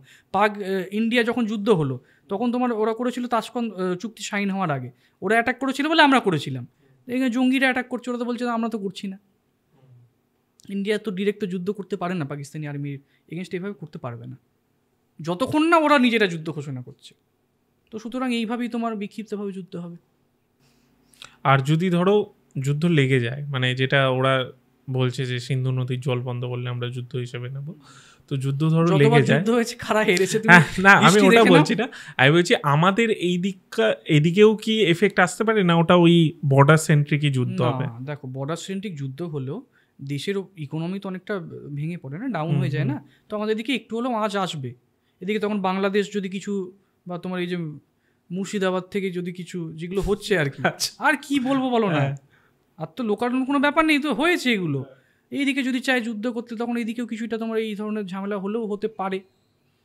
কারণ আগে যেমন বাংলাদেশকে স্বাধীন হতে ইন্ডিয়া সাহায্য করলো, উল্টে এখন ইন্ডিয়ার এগেন্স্টেই চলে গেছে বাংলাদেশ, দিয়ে পাকিস্তানের সাথে হাত মেলাচ্ছে। তো ওরা তো তখন তো এই দিক থেকে তো অ্যাটাক করার চেষ্টা করবে। আর এই যুদ্ধ কি ওয়ার্ল্ড ওয়ার 3 হয়ে যেতে পারে কোনো সময়? হওয়ার কোনো চান্স নেই। সেটা যদি হয়তো- হয় দুটো দেশের মধ্যেই হবে, সেটা যদি ইন্ডিয়া চায়না লাগে তাহলে হতে পারে, সেটা হতে পারে। বাট ওইভাবে যুদ্ধ হওয়ার চান্স নেই এখন অন্তত নেই। এখন যুদ্ধ কীভাবে হয় বলতো, এখন ওয়েপেন দিয়ে যুদ্ধ হয় না, এখন হচ্ছে ইকোনমি, তোমার হচ্ছে ডাটা বা এই সফটওয়্যার, এই সব দিয়ে হ্যাক করে তোমার সব ডিটেলস বার করে নেবে, তোমার ব্যাংকের টাকাই করে নেবে, এই সব করে তোমার যুদ্ধ লাগে। বা এই যে তোমার ভাইরাস দিয়ে দেবে, ভাইরাস যে এলো এইভাবে ইকোনমিকে ডাউন করে দাও, এইভাবে যুদ্ধ হয়। এখন আর ওয়েপেন ওই সামনে গিয়ে যুদ্ধ আর হয় না, ঠিক আছে? এখন যুদ্ধগুলো হয় এইভাবে। আচ্ছা, আমরা সব কিছু আজকে ডিটেলসে জানলাম যে কি হচ্ছে, কি পরিণতি হতে পারে। আচ্ছা, আমি একটা বিষয় মাথায় এলো, ওটা জিজ্ঞেস করিনি, তারপর লাস্ট তোমাকে জিজ্ঞেস করবো। সেটা হচ্ছে যে এই যে 28 জন মারা গেল, তার বদলা কি নেবে না ইন্ডিয়া? মানে শুধু এই যে যে আমরা দেখলাম যে সিন্ধু নদীর জল বন্ধ করছে, এটা তো একটা প্রসেস, কিন্তু আলটিমেটলি সেই জঙ্গিগুলোকে মারা বা এরকম কিছু কি করবে না? অ্যাকচুয়াল বদলা কোনটা হবে জানো? এটা আমি জানি না হবে কি হবে না, বাট এটা হচ্ছে একটা খুব ভালো সিচুয়েশান বা একটা খুব ভালো এখন সুযোগ এসছে, যেই টাইমে কিন্তু ইন্ডিয়া যদি চায় পিওকেটা কিন্তু দখল করে নিতে পারে। আর সেটাই হবে সব থেকে বড় বদলা। আমি জানি না এটা হবে কি হবে না, এটা আমার মানে মনের ইচ্ছা। এটাই কিন্তু একদম অনুকূল সিচুয়েশান, যেই টাইমে কিন্তু যদি বদলা নেওয়ারই হয়, বদলাটা এইভাবে নিলে কিন্তু সব থেকে বড় কিন্তু বদলা নেওয়া হবে। পিওকেটাকে দখল করে নেওয়া, ওটা তোদের জায়গা নয়, ওটা লাইন অফ কন্ট্রোল, যে যেখানে ছিল সে সেখানে রয়ে গেছে, অ্যাকচুয়ালি তো খাতায় কলমে আমাদের জায়গায়। এইটাকে যদি দখল করে নেয়, এটাই হচ্ছে সব থেকে বড় বদলা। এবার ওটাকে দখল করতে গেলে কিন্তু আর্মি আবার চলে আসবে, তখন যুদ্ধ লেগে হবে যাবে। হবে, আগেও তো হয়েছিল, যুদ্ধ করেই তো আমরা এই জায়গাটা বার করেছি। হবে, বাট এখন আমরা আগের থেকে যুদ্ধ অনেক হলে strong। এটাও হতে পারে আর পুরো যুদ্ধ হলে এখন পাকিস্তানটাই আমাদের আমাদের বর্ডার। হ্যাঁ ঠিক আছে, তো এখন আমাদের তোমার কি বলতে গেলাম, হ্যাঁ এখন কিন্তু আমাদের ব্যাকগ্রাউন্ডটা কিন্তু অনেকটা স্ট্রং, বা ইন্ডিয়ার হোল্ডটা কিন্তু এখন অনেকটা স্ট্রং আগের থেকে। তখনই যুদ্ধে আমরা ওদেরকে পিছিয়ে দিয়েছিলাম, নেহরুজি আরো একটু যদি চাইতো কিন্তু পুরোটা খালি করে ওটাই তো বললাম যে এখন পিওকে দেখতে গিয়ে যদি যুদ্ধটা লাগে, দেখালো পুরো পাকিস্তানটাই আমাদের আবার চলে এলো। যাই হোক, মজা করছি, নিয়ে লাভ নেই। হ্যাঁ মানে ওই দেশ মানে নেওয়ার থেকে না নেওয়া আমাদের ভালো। যেটা সেটুকু আমাদের নিয়ে তাতেই যথেষ্ট আছে। তো শেষ আমি কোয়েশ্চেন জিজ্ঞেস করি তোমাকে, সেটা হচ্ছে যে এই মুহূর্তে পাকিস্তানে কি চলছে? ভয়েতে আছে। দেখো পাকিস্তানে কি চলছে বলতে গেলে, পাকিস্তান সিটিজেনদের কথা বলি আগে। ওরা খুব ভয়তে আছে, ওরা ভাবছে যুদ্ধ ফুদ্ধ হলে এমনি ওদের ইকোনমি ডাউন হয়ে গেছে, এমনি সেরকম ওদের মানে ওদের ওপর অত্যাচার হয়। ওখানে তুমি যদি দেখো ধনীরা কিন্তু যারা আর কি রিচ পার্সন, তারা কিন্তু কোনো ট্যাক্স দেয় না, চাষিরা কোনো ট্যাক্স দেয় না, গরিব মানুষদের ওপর থেকে সব ট্যাক্স নেওয়া হয়। তো ওরা এমনি ওরা প্রেশারে আছে, তো যুদ্ধ হলে ওরা আরও ভয়ের মধ্যে আছে। কারণ দেখো আলটিমেটলি কাজগুলো তো ওরা করছে না, করছে পাকিস্তানের জঙ্গিরা। তো জঙ্গিরা করছে কিন্তু ফল যদি ওদের ভোগ করতে, সেটা নিয়ে ওরা একটু প্রেশারে আছে। বালুচিস্তান নিয়ে একটু প্রেশারে আছে, ঠিক আছে? তো বিভিন্ন দিক থেকে এই ধরনের প্রেশারের মধ্যে পাকিস্তান আছে। আর পাকিস্তান আর্মি তো যেহেতু পুরোটা কন্ট্রোল করছে, ওরা তো মানে চাইছেই যে একটা যুদ্ধ হোক, ঠিক আছে? ওরা এই জন্যই কাজগুলো করা, বা এই যে তোমার ধর্মের ভিত্তিতে ডিভাইড করে রাখা, এই কাজগুলো ওরা করছে। তো ওরা তো চায় যে এটা হোক, বা ডিরেক্টলি যুদ্ধ লাগুক ওরাও কিন্তু চায় না, কারণ ওরাও জানে যে ডিরেক্ট যুদ্ধ লাগলে ওদের কিন্তু ইনফ্রাস্ট্রাকচার নেই। তো এই বিক্ষিপ্তভাবে এই জঙ্গিদের দিয়ে যুদ্ধ হবে, ভারত এই করবে সেই করবে, দিয়ে ভারতের ওদের টার্গেট হচ্ছে মেন ভারতের যে তোমার স্টেবিলাইজেশনটা যেটা আসছে সেটা যাতে না আসুক। ঠিক যেরকম আগে যেমন হিন্দু মুসলিম একসাথে ছিল আমাদের স্বাধীনতার আগে, সেটা আস্তে আস্তে যদি চলে আসে আবার ইন্ডিয়াতে, কারণ ইন্ডিয়া আস্তে আস্তে তোমার গ্রো আপ করছে, তো সেটা যদি কোনোভাবে চলে আসে ইন্ডিয়াতে, তো সেটা তো ওদের ক্ষেত্রে তো খারাপ, তাই না? তো এটা ওরা চায় না, তো যার জন্য ওরা এইভাবে বারবার চেষ্টা করবে। এটা একটা ছোট্ট এক্সাম্পল দিয়ে এখন শুরু করলো। আমি চাইবো না যাতে এরকম আর কোনো হোক, বাট শুরু যখন করেছে ওরা কিন্তু এটা করে কিন্তু খুব হ্যাপি যে একটা বড়ো কিছু একটা করে দেখাতে পেরেছি। ওরা কিন্তু স্যাটিসফাইড যে ধর্মের নামে মানুষের মধ্যে এই জিনিসটা আমি ঢোকাতে পেরেছি। এবং আমরা যদি দাঙ্গা লাগাই বা দাঙ্গা করি, ওরা কিন্তু এটা আরও বেশি ওরা কিন্তু সাকসেস পাবে এটাতে। তো তো সুতরাং আমি কখনোই চাইবো না যাতে এই ধরনের সিচুয়েশান হোক, এবং আমাদের দেশের ইন্টেলিজেন্সকে আরও স্ট্রং হতে হবে, এবং জঙ্গিদেরকে ঘাঁটি যেগুলো আছে, যেগুলো পিওকোতে মেন ঘাঁটি আছে, পিওকোতে যদি দখল হয়ে যায় একবার, তাহলে কিন্তু অনেকটা কিন্তু এর সলিউশন কিন্তু হয়ে যাবে। আর বালুচিস্তান যদি পাকিস্তান থেকে বেরিয়ে যে আলাদা হয়ে যায়, এমনি ইকোনমি ভেঙে যাবে। পাকিস্তানের ইকোনমি নেই বলেই তোমার ওই বালুচিস্তানে ইকোনমিক্যাল হাবটা বানাতে চেয়েছিল চায়নার সাথে, তো সেটা যদি আলাদা হয়ে যায় ওটাকে দুবাই বানাতে চেয়েছিল। এমনি যদি ইকোনমি আরও পড়ে যায়, তখন এইসব দিকে মাথা দেওয়ার টাইমই পাবে না। মানে আমি একটা ইয়েতে দেখছিলাম যে ইকোনমির অবস্থা এমনই খারাপ যে 12টা না কটা দেশের কাছ থেকে খালি লোন নিয়েছে, ওই তো বলছি, ঋণের দায় তো ওরা শোধও করতে পারছে না। আমি আজকের পডকাস্টটা তোমাদের এখানেই শেষ করছি। আমার মনে হয় না আমরা আর কোনো ডিসকাশন বাকি রয়েছে, বা বাকি থাকলেও এখন আমার মাথায় আসছে না অনেস্টলি। আমাদের ধর্মের যতজনই দেখবে আমাদের মানে প্রচারক ছিলেন, তুমি স্বামী বিবেকানন্দকে দেখো, বহুমুখে সম্মুখে তোমার এছাড়ি কোথায় খুঁজিতেছ ঈশ্বর, জীবে প্রেম করে দিয়েছ সেই জন্য সেবেছি ঈশ্বর। জীবকে প্রেম করা শেখায়, কাউকে মারা শেখায় না, তাই না? আমাদের ধর্মে কাউকে মারা শেখায় না। এমন প্রাণী হত্যা আমাদের বৈষ্ণব ধর্মে দেখো না, প্রাণীকে হত্যা করতে বারণ করে। সেখানে মানুষ তো অনেক বড় জিনিস, মানুষ তো শ্রেষ্ঠ জীব, সামান্য প্রাণী হত্যাকে করে। তো সুতরাং আমি একটা জিনিসই বলবো যে হিন্দুরা অ্যাকচুয়ালি একটু হলেও ইউনিটি হওয়া দরকার আছে, কারণ যখন নিজের বিপদ আসবে তখন পাশে তো আমি কাউকে পাবো না। যদি আজকে আমরা এটা যদি আজকে না আমরা বুঝি, আর তাহলে কবে বুঝবো? আমরা প্রত্যেক সপ্তাহে যেমনি পডকাস্ট আনি সেরকম পডকাস্ট আনবো।